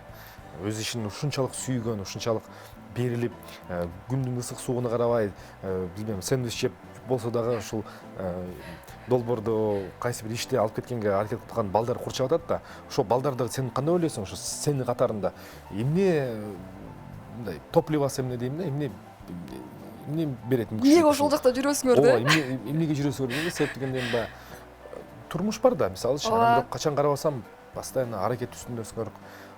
Что вами движет дегендейчи? Эмне жардам берди силерге? Мен ошол көп жолу ошол башка өлкөгө чыгып кетип калайын дедим да, негизичи. Анан негедир эле бир үмүт кармайт да. Сен мен кетип калсам эле мени киного чакырчудай эле мындай сезим боло берет да, же ишим алдыга жүрүп кетчүдөй элечи. Мындай түшүнүксүз бир сезим кармайт да. Болбосо, мындайча айтканда эч акты эле баарыбыз эле башка өлкөгө чыгып кетип калмакпыз да. Мындай менин кесибимдин аябай тузоор деп айтып коюшат. Бир аз тузун татып алгандан кийин кете албайсың эч жака депчи. Ошол чын экен. Азыр театрга да киргем, мисалы, ал жакта айлыгын айтпай эле коеюн, баардыктын эле айтып кетишсең. Айтып бер. Мурда 3800 болчу айына, азыркы убакта 5000 сом. 5000 сом. Ооба. Бирок ошол айлыкка эмес, башка нерсеге барасың да, ошол жака мындай ушул маданият сен жок болсоң урап калчу деп эле жок. Бул нерсени айтканым үчүн уялышым керек, башкалар шылдыңдашы мүмкүн. Бирок ушундай бир сезимдер болот да, сен ошол жака керек сыяктуучу, сен жок ал нерсе болбой калчудай бир сезимдер болот да. Анан ошол себептен эч ким кете албайт. Сен айткандай, туура айтасың, ой деп бир ойду ойлоп таап алып, ошол ой үчүн мындай иштеген адамдар бар да. Сен айткандай сэндвич жеп, кыйналып, эчтекеси жок, жөө жүрүп, бирок ушундай бир оюм бар. Ошол нерсени элге көргөзсөм экен, ошол нерседен балким адамдар бир нерсе алып калат деген мен чөйрөмдө толтура адамдар бар. Көп адамдар. Аябай көп. Эч ким эч жака кете албайт. Андан башка сонун нерселер бар экенин билебиз, бирок ошол нерселерден баш тартып, ошол оюң үчүн мындай аягына чейин жүрөсүң да. Ошол. Ошол адамдарды кармап турган жөн эле мындай кыял экен да. Ооба. Кетип калсаң эле бул жакта бир аябай той башталчудай эле сезим болот да. Ошол себептен эч жака кетпейсиң. Дагы кандай долбоорлор менен алектенейин деп атасың? Мисалы кайсы жактарга жетишейин деп атасың дагы? Кандай иштер болуп атат? Балким сенин катышуыңда да кандай биз билбеген же билип аткан долбоорлор ишке ашып атат? Ошо жөнүндө айтып кетсең. Мен 1 жыл мурун Айдаровтар деген проектке тартылгам. Сериал Кудай буйруса жакында чыгат деп атышат. Андан сырткары Жалбызга тартылгам. Жалбыз болсо Кудай буйруса ЛТРде уже башталып атат. Адилет биз баарыбыз тең билген сериал. Ал жакта дагы бармын. Анан ошо өзүмдүн мурда пьеса жазчумун, азыр сценарийге өтүп атам. Ошол сценарийдин үстүнөн иштеп, Кудай буйруса жакшы ойлорду жазып, анан мен ушул могу курчакты ишке ашыргандан түшүнүп калдым да. Ар бир эле адам өзүнө бир тема тандайт го, мисалы тема тандап, анан бир көйгөй чечкиси келет го, ошо менен. Мен ошол именно балдардын темасына аябай жакын экенмин да. Ошол эле экинчи да бир проектим бар буйруса. Азыр өзүмчө башымда бышырып атам, Кудай буйруса. Ошол бышкандан кийин аны дагы ушинтип сунуштап көрүп, бирөөдөн жардам алып, бир адамдардан анда ишке ашырайын деген оюм бар. Көп тармактуу ойлонуп атасың. Ошонун баардыгын мындай орток бир жерге алып келиш дагы бар да, мындай кантип чачырап кетпейин деп атасың дейм да. Же өзүнөн өзү эле кыймылдатып кете берет экен бул нерсе. Мындай көз коркок, ой, жок, кол коркок, көз батыр деп коет го. Көз коркок, кол батыр. Көз коркок, кол батыр, Жок, кол коркок, көз батыр. Жок, тескерисинче. Көз коркок болот да. Да, көз коркок, кол батыр деп коет. Мындай ойлогон нерсеңди көрүп эле коркуп эткенсиң, бирок иш жүзүнө келгенде акырынан жаза берет экенсиң. Мисалы мен курчак ушул утуп кетти деп айтышканда, башкаларга окшоп мен такыр сүйүнгөн эмес болчумун. Мага чалып айтты, мыскал курчак утуп кетти деди. Мен аябай жүрөгүм оорулду да, блин, мен нелерди айттым ал жерден, нелерди кандай гана мындай тоо сыяктуу ойлордун баарын тең айтып бердим, кылам, жазайм дедим. Эми иш жүзүнө келгенде кандай кылам деп башында коркком, бирок ошол жоопкерчилик мойнуңа илингенде акырынан жаза берет экенсиң. Биринчи мунусун бүтүрөйүн, анан экинчи тигинисин бүтүрөйүн, үчүнчү мунусун бүтүрөйүн, сценарий даяр болду, эмгелгиле актерлорду таап алып, курчак даяр болду деп акырын эле өзүнөн өзү эле кете берет экен да. Эң негизгиси коркпош керек экен, ошол бир жолу кадам таштасаң ары карай кетет экенсиң. Мен азыр аябай кыйын адамдарды болуп сүйлөп атам, бирок буюрса кыйынсың да негизи. Туура кылып атасың. Мисалы мен кечээки билип жүргөн мисия менен бүгүнкү кылып аткан ошол долбоорлор мисалы асма менен жердей да. Рахмат. Прогресс токтосуз жүрүп атат. Ошол сенин катышуңдагы дагы кандай долбоорлор болуп атат? Мен билем, мисалы подкасттарды жасаганга жардам берип атасың, ошол кыргыз тилдүү подкасттар тууралуу дагы ойлоруңду айтып кетсең болобу? Бул тармак кандай өнүгүп атат, кандай иш аракеттер жасалып атат? Керекпи негизи? Подкастка мен такыр эме катышкан жокмун. Бирок жазып аткан адамдарды билем. Ар бир адам бир теманы көтөрүп атканына мен кубанычтамын. Ошол подкастты, феминизмди, анда буга чейин да кантип деп проект келген, мисалы ошолордун баарын көтөрүп жүргүзүп жатканына кубанычтамын. Алардын аябай бизге жардамы керек. Өзгөчө подкасттардын, себеби азыр мындай көрүп отурганга караганда угуп бир нерсени кетсең сен үчүн аябай ыңгайлуу экен да, маршруткада баратканда мисалы. Ошол себептен ал теманы мен колдойм. Эң Мыскал, анда мен ишин ийгилик каалап кетейин да. Бул Мыскал Майрамбек кызы Курчак долбоорунун автору. Атайын ошо курчактарды ошо Аннанын жардамы менен өзгөчө эксклюзивдүү курчакты колдор менен жасап, ага кыймыл аракет берип, аны жандандырып, анан биринчи темасы бул жолдо жүрүү коопсуздук темасы экен. Андан кийин дагы темалар абдан көп, өзгөчө бул балдарыбызга багытталган экен. Буюрса жакын арада телеканалдарда чыгат, жана YouTube желесинде дагы чыгат. Курчак долбоорунун автору, сценаристи, Бакен Кыдык атындагы жаш көрүүчүлөр театрынын актрисасы Мыскал Майрамбек кызы конокто болду. Иштерге ийгилик болсун, мыся. Колдойбуз сени. Алгалай бер. Биз эфирде болсо бүгүн ушу кыргыздын айымдары, кыргыздын кыздары, алардын аракеттери тууралуу сөз кылып аткан соң, кийинки сюжетте да ошол дем күч берген, бизди шыктандырган кыргыз кыздары тууралуу сюжетти көрөлү. Келеңиз.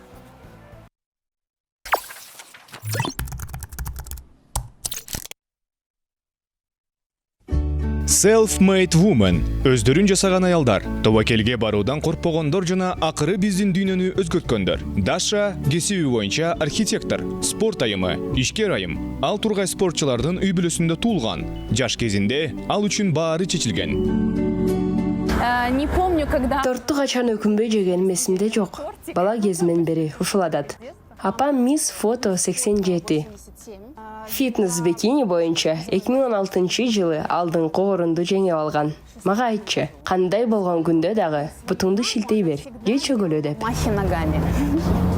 Аэробика, чыгыш бийлери, заманбап бийлерге барчымын. Менин жолдошум жана 2 балам бар. Күйөөм Ironman. Бир жолу жолдошум Таиланддагы жарым финалда Ironman мелдешинде жүргөн.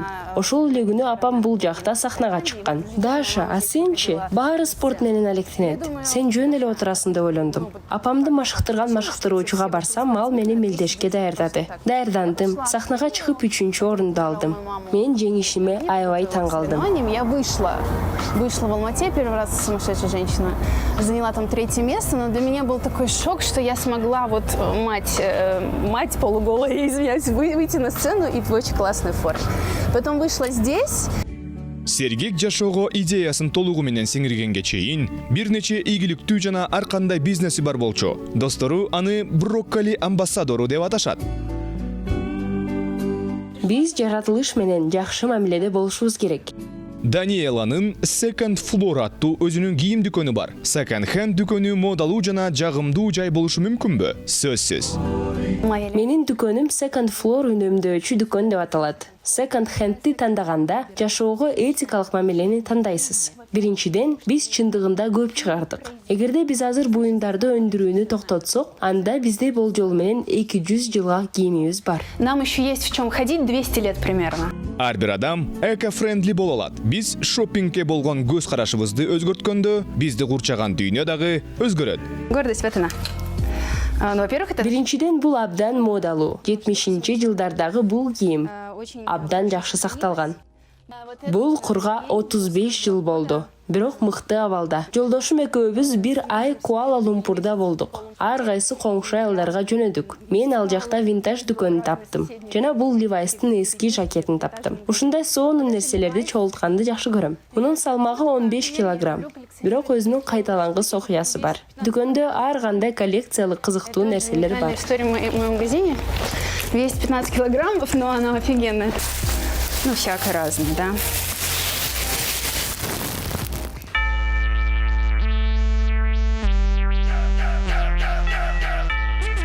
Бул Таня, Кыргызстандын эң күчтүү кызы, тренер, блогер жана мотиватор. Это мой самый любимый тренажер. Это штанга и помост. Я просто делаю присед, становую тягу, рывки, толчки и вот имею вот это. Эң башкы нерсе сулуу денеге ээ болуу үчүн машыгуу жана тамактанууга туура мамиле. Длины, они желтенькие. Это 15 килограмм. Спорт кийимине акчаны үнөмдөөнүн кажети жок. Себеби мен машыгып жатканда спорт кийимим 2 жолу айрылган. Кийим дагы мотивация бере алат. Мисалы, мен өзүмө жаңы кийимдерди сатып алганда бир жумада аны чечпей кийем. Жөн гана машыгам. По магазину на акции купила лосины, не Nike, не Reebok, чтобы покопить немножечко и купить нормальные вещи, но быть счастливым, потому что, допустим, меня мотивирует одежда спортивная. Я куплю себе там новые лосины, прихожу в зал, и где-то неделю я их не снимаю, просто тренируюсь, и у меня результаты прут прям. Спорттон мурун бий менен алектенген. Апам мени бийге алып келген. Табирикте ансамбльде билечмин. Как раз таки я и выросла. Конкретно в профессиональный спорт я пришла... Кесиптик спортко машыктыруучу Роман Кольбах менен жолукканда келдим. Ал мага ишеним берди. Дүйнөлүк деңгээлде чыга аламын деген ишенимди.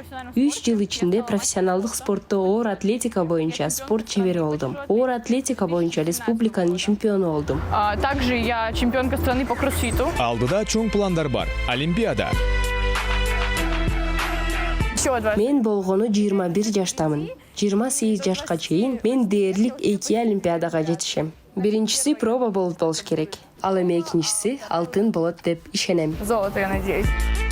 Кыздар биригип, тажрыйбаларын жана билимин башкалар менен бөлүшүүнү чечишти. Алар жаңы адаттар, жаңы максат марафонун башташат. 20 күндүн ичинде көңүл ачып, каалаган ден соолукту чыңдап, тең салмактуу болуп, жашоонун 12 багытын жакшыртса болот. Өзүңө кам көрүп, дем алып, ой жүгүртүп, күлүп, керек болсо ыйлап. Бул self-made кыздар.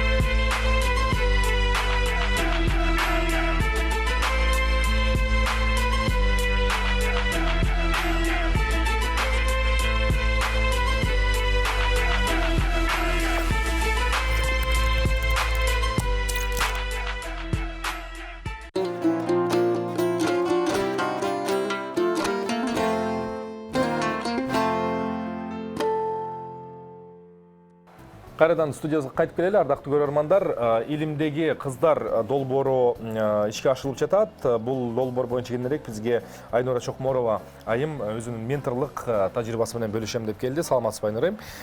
Биринчиден ыраазычылык билдиребиз убактыңызды таап келгениңизге. Экинчиден ушул илимдеги кыздар тууралуу дагы көбүрөөк жана кененирээк биздин көрөрмандарга айтып берсеңиз. Бул эмне болгон долбоор, качан ишке ашырылып баштады жана бүгүнкү күндө кандай этапта ишке ашырылып жатат? Саламатсыздарбы? Биринчиден барыңыздарга кутман кеч. Бул Роза Отунбаеванын демилгеси фонду бизди устат катары, ментор катары ушул 5 айлык устаттыкка чакырылганбыз. Биздин алдыбызда ошо биз кыздар менен иштейбиз. Бул кыздар болсо илимий, ошондой эле инженерлик иш, математика баягы боюнча иштетип окутуп келдик. Бул долбоордун эң башкы максаты ушу кыздарыбызды туура кесип тандоо жолу боюнча, андан тышкары өзүн өнүктүрүү, андан тышкары дагы бул стереотиптерди баягы арытуу да. Баягы жаш чагында эле же болбосо эртө эле эрте турмушка чыгып, турмуш жолун аттап, баягы окуусун ийгиликтүү аяктабастан, кийин ушу кесибин тандабай калбастан, баягы ошол багыт боюнча кыздарыбызга кичине жолун ачып көрсөтүп берели дегенбиз. Бул ошол 5 айлык менторлук программа болгон. Бул негизи өзү ЮНИСЕФ бул долбоорду сунуштаган. Анан ушул 2020 жылдан баштап иштеп келатабыз.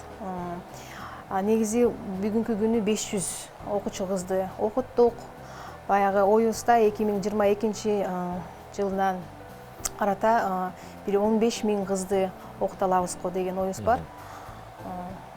Бул абдан жакшы долбоор деп айтат элем. Анан дагы деле ушу бардык кыздарды чакырат элек, катышкыла, биргиле окугула, себеп дегенде бул ушундай жакшы мүмкүнчүлүк түзөт. Бардыгыбызга эле ошо бардык кыздар баягы кандай кесипти, кайсы кесипти туура тандап алыш бул өтө эле оор болот. Албетте баягы учуру келгенде окууну аяктаганда бардыгы эле ойлонуп калышат экен. Мен кандай кылсам, кайсы кесипти тандасам, бул кесип баягы мурунку стереотип боюнча жашап келгенде тиги мугалим болот эле. Мугалим кесип абдан жакшы кесип албетте. Бирок баягы бир эле кесип менен жашай бербестен баягы ушу STEM тармакка, STEM багытка биздин кыздарыбыз көбүрөөк катышсабы дегенде оюбуз бар эле. Себеп дегенде бул абдан керектүү, кыздарыбызга эле керектүү кесип деп айтат элем. Айнура айым, ушу STEM деген сөздү чечимдеп кетсеңиз, ачыктап кетсеңиз, бул кайсы илим тармактарын камтыйт өзүнө? STEM деген эмне? STEM деген өзү англис тилден которулганда science, наука, илим, технология, инженерлик иш, анан математика. Анан бүгүнкү күнү дагы жаңы деп деле айтпайм, эми дагы бир багыт кошулуп, арасына кошулуп атат, STEAM деп. Бул арт, искусство тармагы. Демек, бул тармакта кыздарды кайсы деңгээлден алып кетесиздер? Бул мектеп окуучулары болобу, же жогорку чейин окуучу кыздары болобу? Ким аралаша алат? Жаш критерийлери барбы? жана ушул окута турчу жеримде балким мындай кечки окутуу болобу же онлайн офлайн түрүндө алып кетесиздерби ошо формат тууралуу айтып кетсеңиз да. Абдан жакшы суроо. Негизи бул 14 жаштан 18 жашка чейинки кыздарга баягы тартууланган долбоор болчу. Себеби ушул жашта ошо кыздарыбыз, окуучу кыздарыбыз ошол алдына кайсы кесипти тандайм деген максат коюшат. Анан ушул долбоорубуз баягы критерий демекчи, бул жерде ошо кыздар, анан кийин 14-төн 18 жашка чейинки кыздар. Албетте бул долбоордун дагы бир багыты, бул абдан да жакшы багыт деп айтып кетет элем, ошо кыздарыбызды ОРТге даярдоо. Ошол 500 кыздын арасынан 400 кызды даярдалды ошо ОРТге. Бул абдан да жакшы деп ойлойм. Айтсаңыз, ушул долбоордо алып кетүүдө албетте кыздарга бир өрнөктөрү көрсөтүш керек да. Бир мындай бирөөнү көргөндө мен ушундай болсом экен деген кыялдар. Мисалы кечегиде болгон кыздарыбыз Мерим, Айсулуулар жеңип чыкты эле. Азыр жүздөгөн кыздар жакшы ошо шыктанып мен дагы күрөшкө катышсам деп атат да. Илим тармагында заманбап Кыргызстан тарыхында кыздар барбы? Көрсөтө турчу айымдар, сыймыктан турчу айымдар барбы? Ошол тууралуу айтып кетсеңиз. Албетте бар. Биз эң мындай алгачкы мисалы кылып үлгү катары ушул биздин Асель Сартбаева эжекебизди көрсөтөбүз. Ал эжекебиз азыр Британияда, Британиянын бир университетинде, бир лабораториясында иштеп келет. Ошол кызыбызды, ошол эжекебизди баягы жеке гана бул киши өзү ошо химия менен биология тармакты тандап, ошо STEM багытына кирип, ошо STEM багытынын жеке гана Кыргызстанда эмес, башка чет өлкөдө дагы өнүктүрүп, өз эмесин көрсөтүп келатат, тажрыйбасын. Баягы ошо пандемия учурунда баарыбыз тең эми тилекке каршы онлайн форматка окуп калдык. Албетте ошондо дагы кыздарыбыз менен чанда бир баягы офлайн кезигүүлөр болуп атты, традициондук форматта баягы тренингтерибизди, ошол эле кезигүүлөрүбүздү өтүп аттык. Андан тышкары онлайн дагы баягы жолугуулар болуп атты. Себеби эми мындай болот экен да, баарыбыз тең ата энебиз, баарыбыз сарсанаа болобуз, балдарыбыз сыртка чыкса ооруп калбайбы деп, аны да түшүнгөнгө аракет кылдык. Баягы Zoom менен, ошондой эле Skype менен, алар менен баягы кезигишип, көптөгөн баягы чогулуштарды өткөрүп аттык да. Баягы ошол кыздарыбыз дагы, андан тышкары кыздарыбыздан да тышкары ошо апалары менен кезиккенге да мүмкүнчүлүктөр болуп атты. Себеп дегенде аларга дагы түшүндүрүп, кыздарга канчалык бул керектүү нерсе деп баягы долбоор жөнүндө да айтып берип, кандай иш чара жүргүзөбүз, бүгүн мисалы үчүн кандай иш чара жүргүзүп, каяка барат элек деп кыздар жөнүндө баягы ошол өзүбүздүн иш чаралар жөнүндө айтып берип, ата энелерди дагы ошол жерге айтып бергөнгө туура келди да. Чогуу кирип тартып. Андан тышкары көптөгөн баягы музейлерге, ошондой эле баягы мастерская художество дейт, ошол жактарга алып барып аттык. Себеп дегенде ал кыздарыбызга дагы бул абдан чоң маанилүү нерсе деп ойлойм. Баягы өздөрү баягы өзүн табуу, өзүнүн жолун туура таап кетүү деген эмеде да, максатта да. Айнур айым, азыр ушу сөзүбүздү бышыктап, биз сюжет менен дагы ошо кыстара кетели. Бул сюжетте кыздар деген ошол кыргыз кыздар, илимдеги кыздар, деги эле ошол бүгүнкү күндө ошол коомдун алга жылышында илим тармагында кандай салымдар кошулган, ошол боюнча кыскача маалыматты билип өтсөк. Келиңиздер, чогуу көрөлү.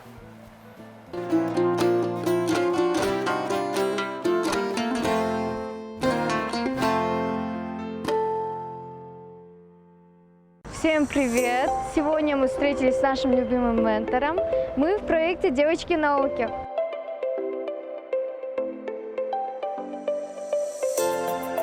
Включаем свою фантазию. Здесь мы ведем себя свободно, мы учимся ладить с другими людьми. Ар кандай эксперименттерди жүргүзөбүз. Она помогла мне преодолеть эти трудности и раскрыться. Мен тамак аш технологиясын тандадым.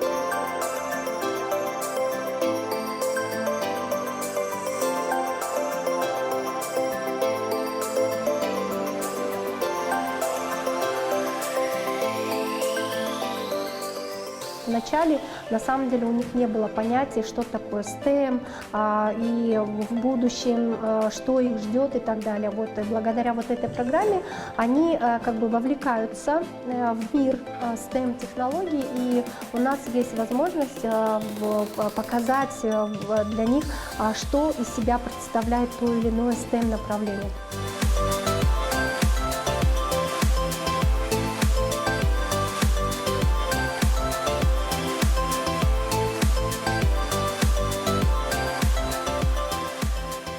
Мен тамак аш технологиясын тандадым. Тамак аш күнүмдүк жашообузда абдан керектүү жана анын курамындагы зыяндуу жана зыянсыз заттардын баардыгын билишибиз керек. Мен өзүмдү ушул тармакта өндүрүп, өркүндөтүп, ошо өзүм салымды кошкум келет.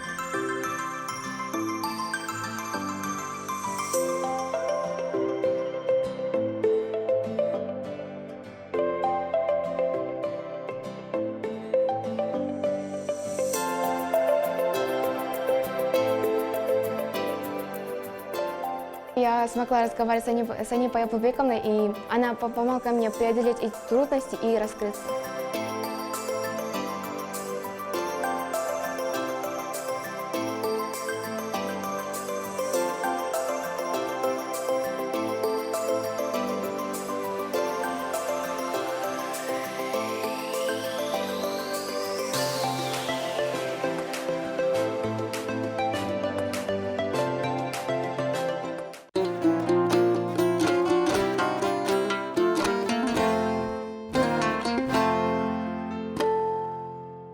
Кайрадан студияга кайтып келелик. Бүгүн бизде конокто илимдеги кыздар долбоорунун ментору Айнура Чокморова.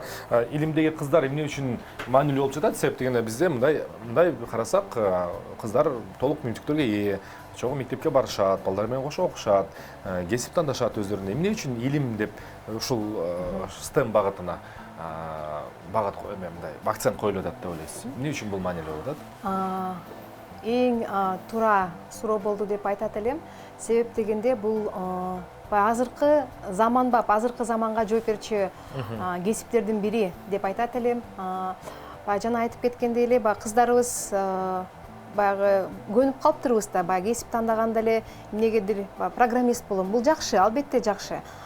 Же болбосо котормочу болом, же болбосо баягы мугалим жакшы кесип, өзүм деле мугалиммин. Бирок албетте бул STEM демекчи, ошол STEM именно инженерия боюнча, же болбосо ошол илимий, же болбосо технология, же математикага кыздарыбыз умтулса, ойлойм биздин Кыргызстандын келечеги абдан кеңири болот эле деп, баягы биздин ошол эле канча деген производстволор бар, канча деген мекенчилик, канча деген андан тышкары канча деген ошол эле больницалар, канча деген ошол эле лабораториялар бар. Мисалы үчүн бул пандемия учурунда баарыбыз кандай баягы көйгөйгө туш келдик. Мисалы үчүн өзүбүздүн лабораториябыз, өзүбүздүн ресурстарыбыз өтө жетиштүү эмес болуп калды. Ошол эле жана айтып кеткендей эле Асил Сартбаева эжекебиз биздин ошол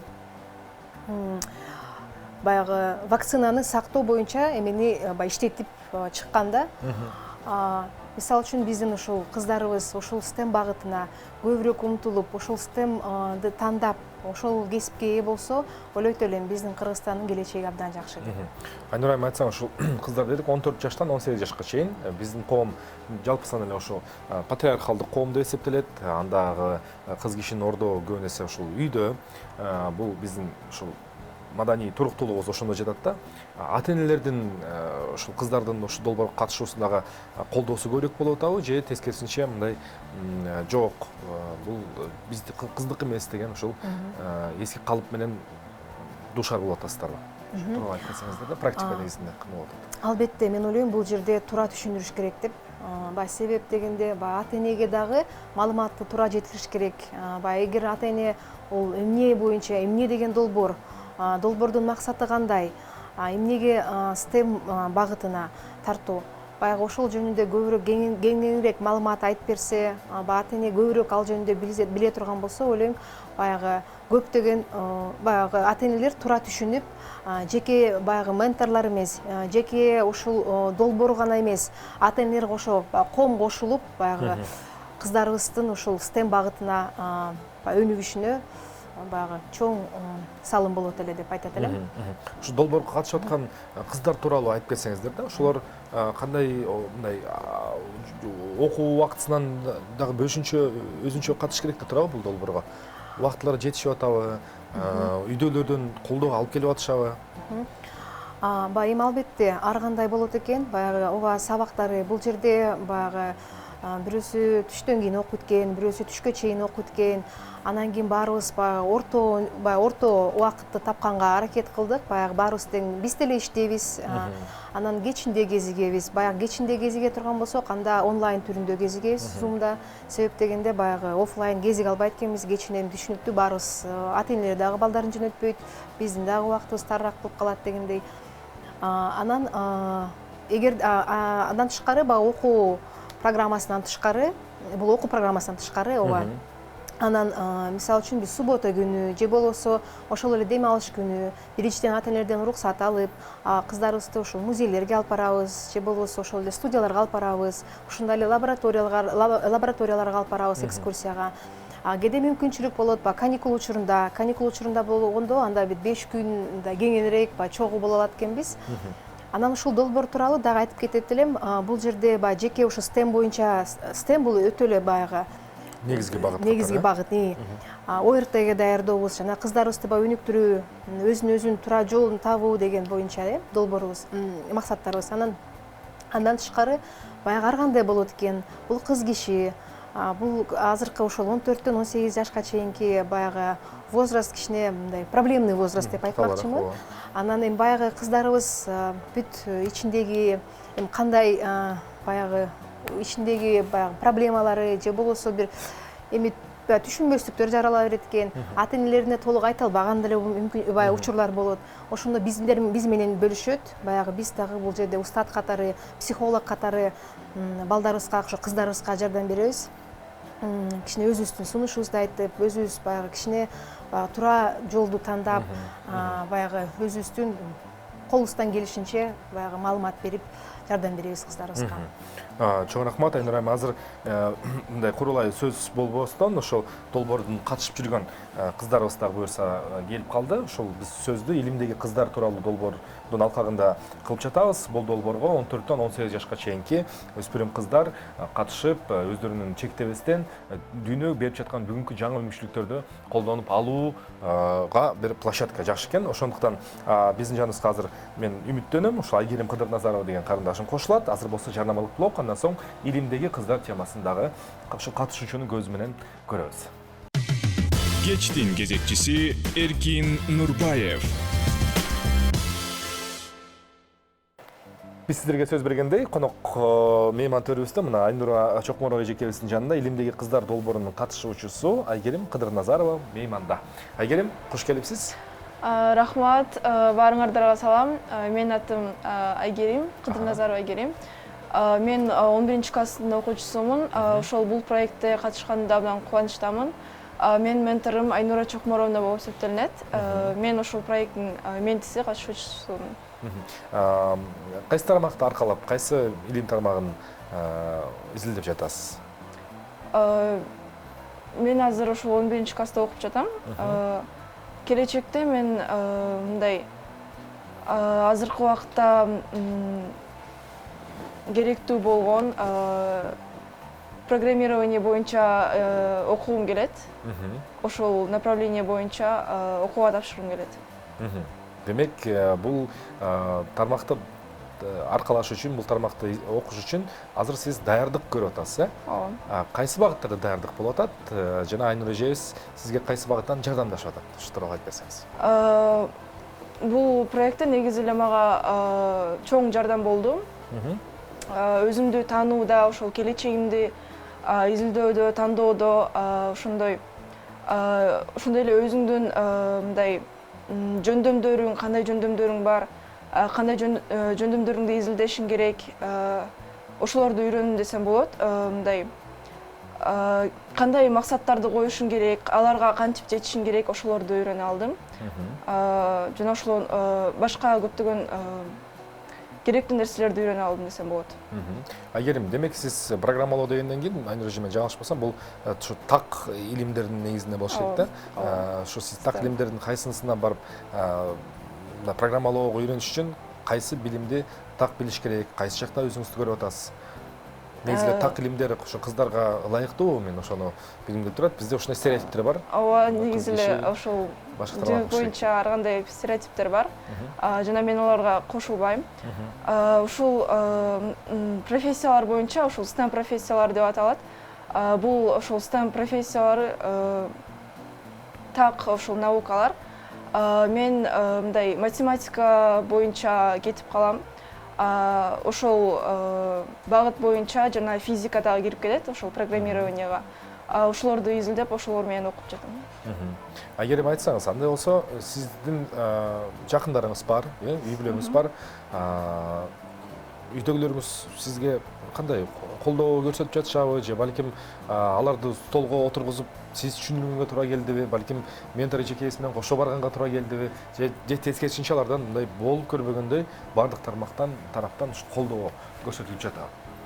Негизи эле ооба, менин ата-энем чоң эле колдоо көрсөтүшөт. Мени мисалы ар кандай курстарга жиберишет, катыштырат.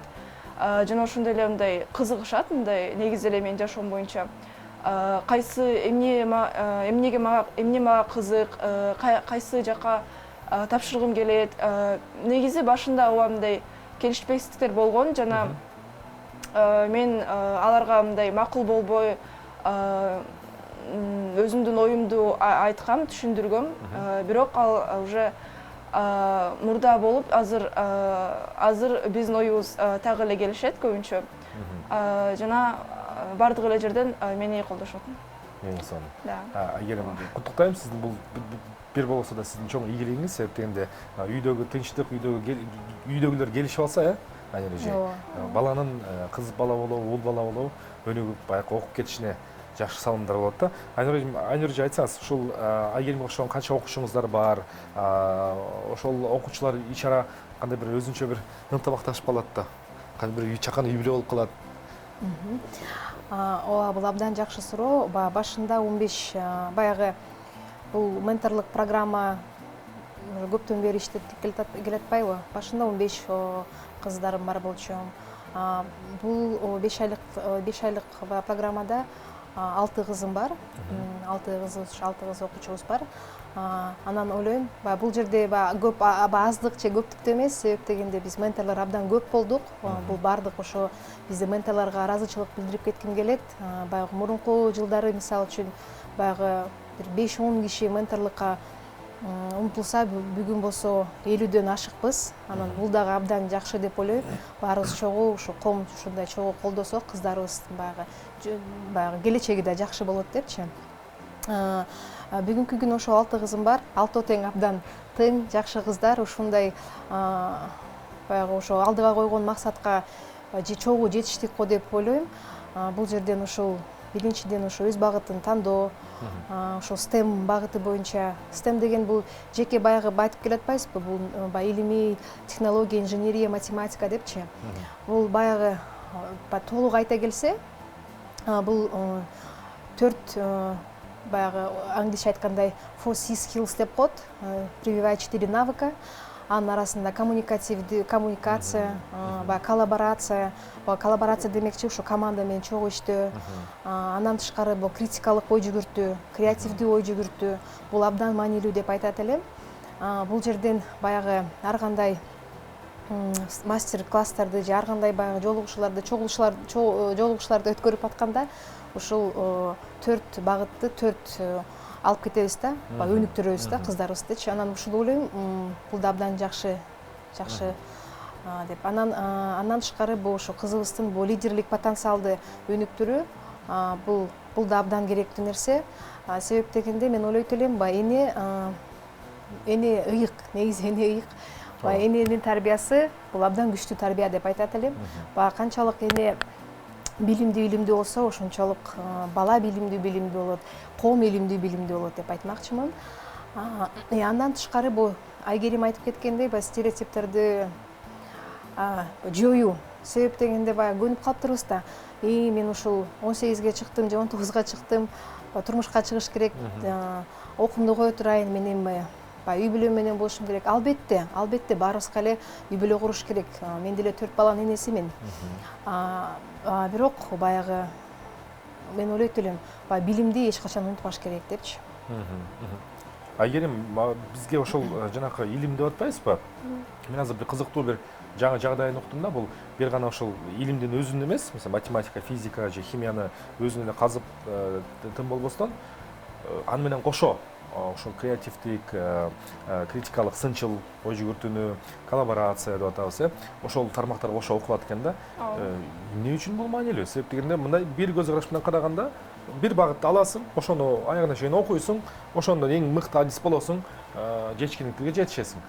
Бирок аны менен катар бүгүн жаңы навыктар, жаңы skills, жаңы мүмкүндүктөр ачылып атат да. Сиз ошону өз башыңыздан өткөрүп атасызбы жана жардам берип атабы ошол? Ооба. Кандай багытта?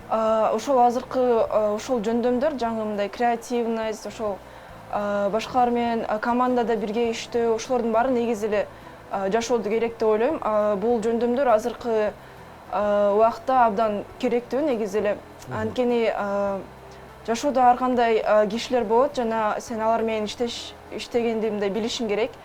Бул ошол командная работада мындай жөндөм болуп эсептелинет. Ал эми башка профессияларда болсо деле, мисалы креативность, бул ошол рамкадан чыгып башка ой жүгүртүү менен иштөө, бул негизи эле мындай жөнөкөй эмес, башкача болуп, иште мындай бир башкача жаңы нерсе болушу мүмкүн, жана бул дагы керек деп эсептейм. Жана башка критикалык ой жүгүртүү, бул дагы негизи эле керек. Мындай жөндөмдөр азыркы мындай иштерди мындай керек болуп жатканда, булар деле сага сен ушундай жөндөмдөр сенде болсо, бул негизи эле жумушка керек жана ошол жумуш берүүчүлөр ушундай адамдарды негизи эле издешет да. Анан мен дагы ошол жөндөмдөрдү убакыт боюнча үйрөнө алдым. Жана мен келечегимде дагы керек деп эсептейм, анткени программирование боюнча деле мындай ар кандай проекттер болот, жана ал проектте сен өзүң гана иштебейсиң, жана башка команда менен кошуп чогуу иштешиң керек, жана алар менен ушул тил табышып, чогуу иштегенди билишиң керек. Креативность дагы керек, творческий ошол проекттерди түзүп атканда. Эми программалоо бүгүнкү замандын эң эле керектүү кесиби болуп калды, себеп дегенде адам баласынын алдында жаңы чакырыктар турат да. Ошолорго жооп бере турган буюрса сиздерсиңер. Эгер мен бир нерсени тактап кетейин, ушул өзүңдүн келечегиңде ушул өлкөдө көрө аласыңбы? Эмне дегенде дүйнөдө ааламдашуу, глобализация орун алып жатат. Бүгүн ошол жалпысынан Кыргызстанда айылда деле жатып иштеп, анан дүйнөгө кызмат кылсаң болот экен да. Ушундай мүмкүнлүктөр. Аны менен катар билимдин сапаттуусу боюн калыш керек. Ал болбосо да бир чет өлкөдө да. Келечегиңизди кандай көрөсүз? Кайсы жакта болгуңуз келет? Дүйнө адамы болгуңуз келет? Албетте, ошол билим берүү тармагы жакшы берилген жакта окугум келет. Негизи эле көп жылдан бери эле мисалы чет өлкөлүк Америка, Чехия же Канадада окугум келет негизи эле. Анан ошол мүмкүнчүлүк болсо мен башка өлкөдө окуп келип өз өлкөмдү дагы өнүктүргүм келет. Ал билим менен ошол башкаларга жардам берип жана өзүмдүн жашоомду жакшыртып, өлкөдөгү жашоомду жакшыртып, анткени менде дагы ошол билген адамдар бар, жакыртчылыкта жашаган, мисалы ошол жардам керек болгон, жана ошолорду мен ойлойм, жана алар дагы мындай келечекте жакшы жашоого мүмкүнчүлүк ала алышат деп максатым. Максаттарыңыз сонун экен, толугу менен колдойбуз, кубаттайбыз. Айнура эжеке, айтсаңыз, мына өзүңүз 4 баланын энесимин деп калдыңыз. Андан башка дагы 9 кызыңыз бар экен, билим тармагында өзүңүз иштейсиз. Мен ошол улумун тарабынан аябай көп окчу болдум кийинки күндөр. Ошо азыркы жаштардын аябай татаал, алар деген ошо туура эмес жолдо бараткандай, же болбосо алар өзүн жоготуп коюшат, же деги эле мындай жаңы нерсени кабыл алуу биздин коом үчүн татаал да.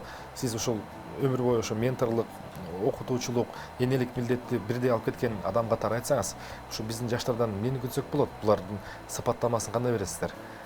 Бизге караганда кыйыныраак булар. Негизи азыркы жаштар негизи эле кыйын. Булардын азыркы жаштардын негизи баягы ойду терең жүгүртүү да, терең жүгүртөт. Булардын азыр ар бир баягы ишке, ар бир баягы окууга умтулушу дагы бөлөкчө. Булар ушундай бир креативдүү подход кылышат. Анан дагы мындай деп айтып кетет элем, жок, булар татаал эмес, булар менен тил табыш оңой эле. Бардыгы өзүбүздөн баягы туура жеткирүү, маалыматты туура жеткириш керек деп айтып кетмекчимин. Мисалы үчүн азыр мындай карап көрсөң, баягы веление времени деп коет эмеспи? Азыр баягы азыркы заманыбыздын талабы боюнча кандай бир кыздарыбыз, ошондой эле балдарыбыз бир ушундай тың, ушундай өнүккөн, анан биздин келечегибизди бир ушундай бир жакшы Кыргызстаныбызды ушундай бир жакшы келечек күтүп турат го деп баягы ойдомун.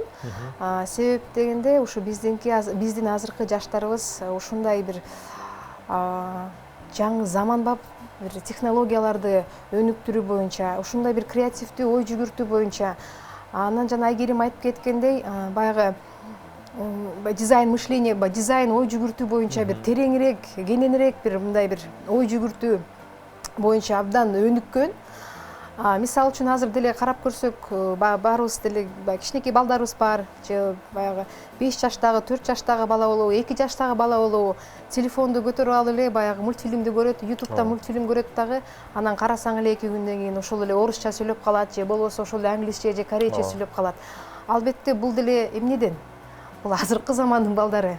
Себеп дегенде булар ушу технологияны өнүктүрүштү. Ушу технологияны билишип, технологияны, ушу телефонду кандай колдонуш керек, ушундан кандай поиск кылып, кандай ушу мультфильмдерди издеш керек мисалы. Анан кийин эле ошону угуп, көрүп атып эле баягы өздөрүнүн баягы таланттарын көп мындай өнүктүрүшөт деп айтмакчымын. Анан бул бардыгы азыркы замандын баягы жооп бергендигине да мүмкүндүктөрү. Демек сиз көбүнесе ушул мындай позитивдик көз караштасыз келечекке. Албетте. Айгерим, сиздин мындай убакыт 3 эле мүнөтүбүз калыптыр. Сиз мына өспүрүмсүз, мына жетилип келатасыз. Сөзүңүздү, өзүңүздү угуп отурсам, көп мындай улуу муундагы адамдарга караганда мындай максаттардын тактыгы, көрө билгендин мындай тереңдиги менен айырмаланып турасыз да. Бул бир гана сизге эмес, сиздин муундагы балдар, кыздарга тиешелүү. Мен муну аябай баалап, барктап, көбүнчө сиздерди уккум келет да. Эмне деп айтат болуш керек ушу балдар? Үйрөнгүм келет да. Мен өзүм жаш туруп чисеп, аябай так айтышат да, бизге окшоп. Конкретный учуп жүрөшпөйт да. Айгерим, сиздин көз карашыңыз келечекте мындай алдыңкы бир 10, 15, 20 жылды алыңызчы. Мен билем да, сиз көз карашыңыз бар. Дүйнө жүзү, анын катарында биздин ушу кичинекей мамлекетибиз эмне болобуз? Кайсы жакты көздөй барабыз? Дүйнө кайсы жакты көздөй багыт алат деген бир чоң суроону берейин сизге. Сиздин кыялыңыз. Ушул келечекте менин оюмча 10-15 жылдан кийин деле эмне болбосун, канча жыл айтпасак деле келечек өзүбүздүн колубузда, жана биз аны азыртан баштап аракет кылсак, биз өзүбүздүн кыялыбыздагыдай мамлекетти көрө алабыз. Жерде ошол менин оюмча келечекте биз негизи эле биз биринчи өлкөлөрдүн катарында деп болгонубузду үмүттөнөм. Анткени менин оюмча биздин өлкөбүз буга мындай мүмкүнчүлүгү бар негизи. Бирок бул ошол негизги өзүбүздүн колубузда, жана биз гана муну өзгөртө алабыз. Ошол келечекте адамдар дагы мындай башкача айтканда осознанныйраак болот деп үмүттөнөм. Жана өзүн гана ойлобой, өзүнүн жашоосун гана ойлобой, ошол башка өзүбүздүн өлкөбүздү мындай өнүктүрүүгө максаттанат деп үмүттөнөм. Кандай сонун сөздөр. Чоң рахмат сизге, Айгерим. Окууларыңызга ийгилик болсун. Рахмат. Сиздин эң негизги жумушуңуз бүгүн сиздин жакшы билим алышыңыз. Сизди көп дагы жакшы жыйынтыктар менен күтөбүз, Айгерим. Рахмат. Асель Сардбаева деп атабыз, Айнур айым дагы көчөгүдө квиз өткөрдүк элек, унутуп калдым. Бир канча бүгүн роль моделдер бар, ошо өрнөктөр, мисалдар.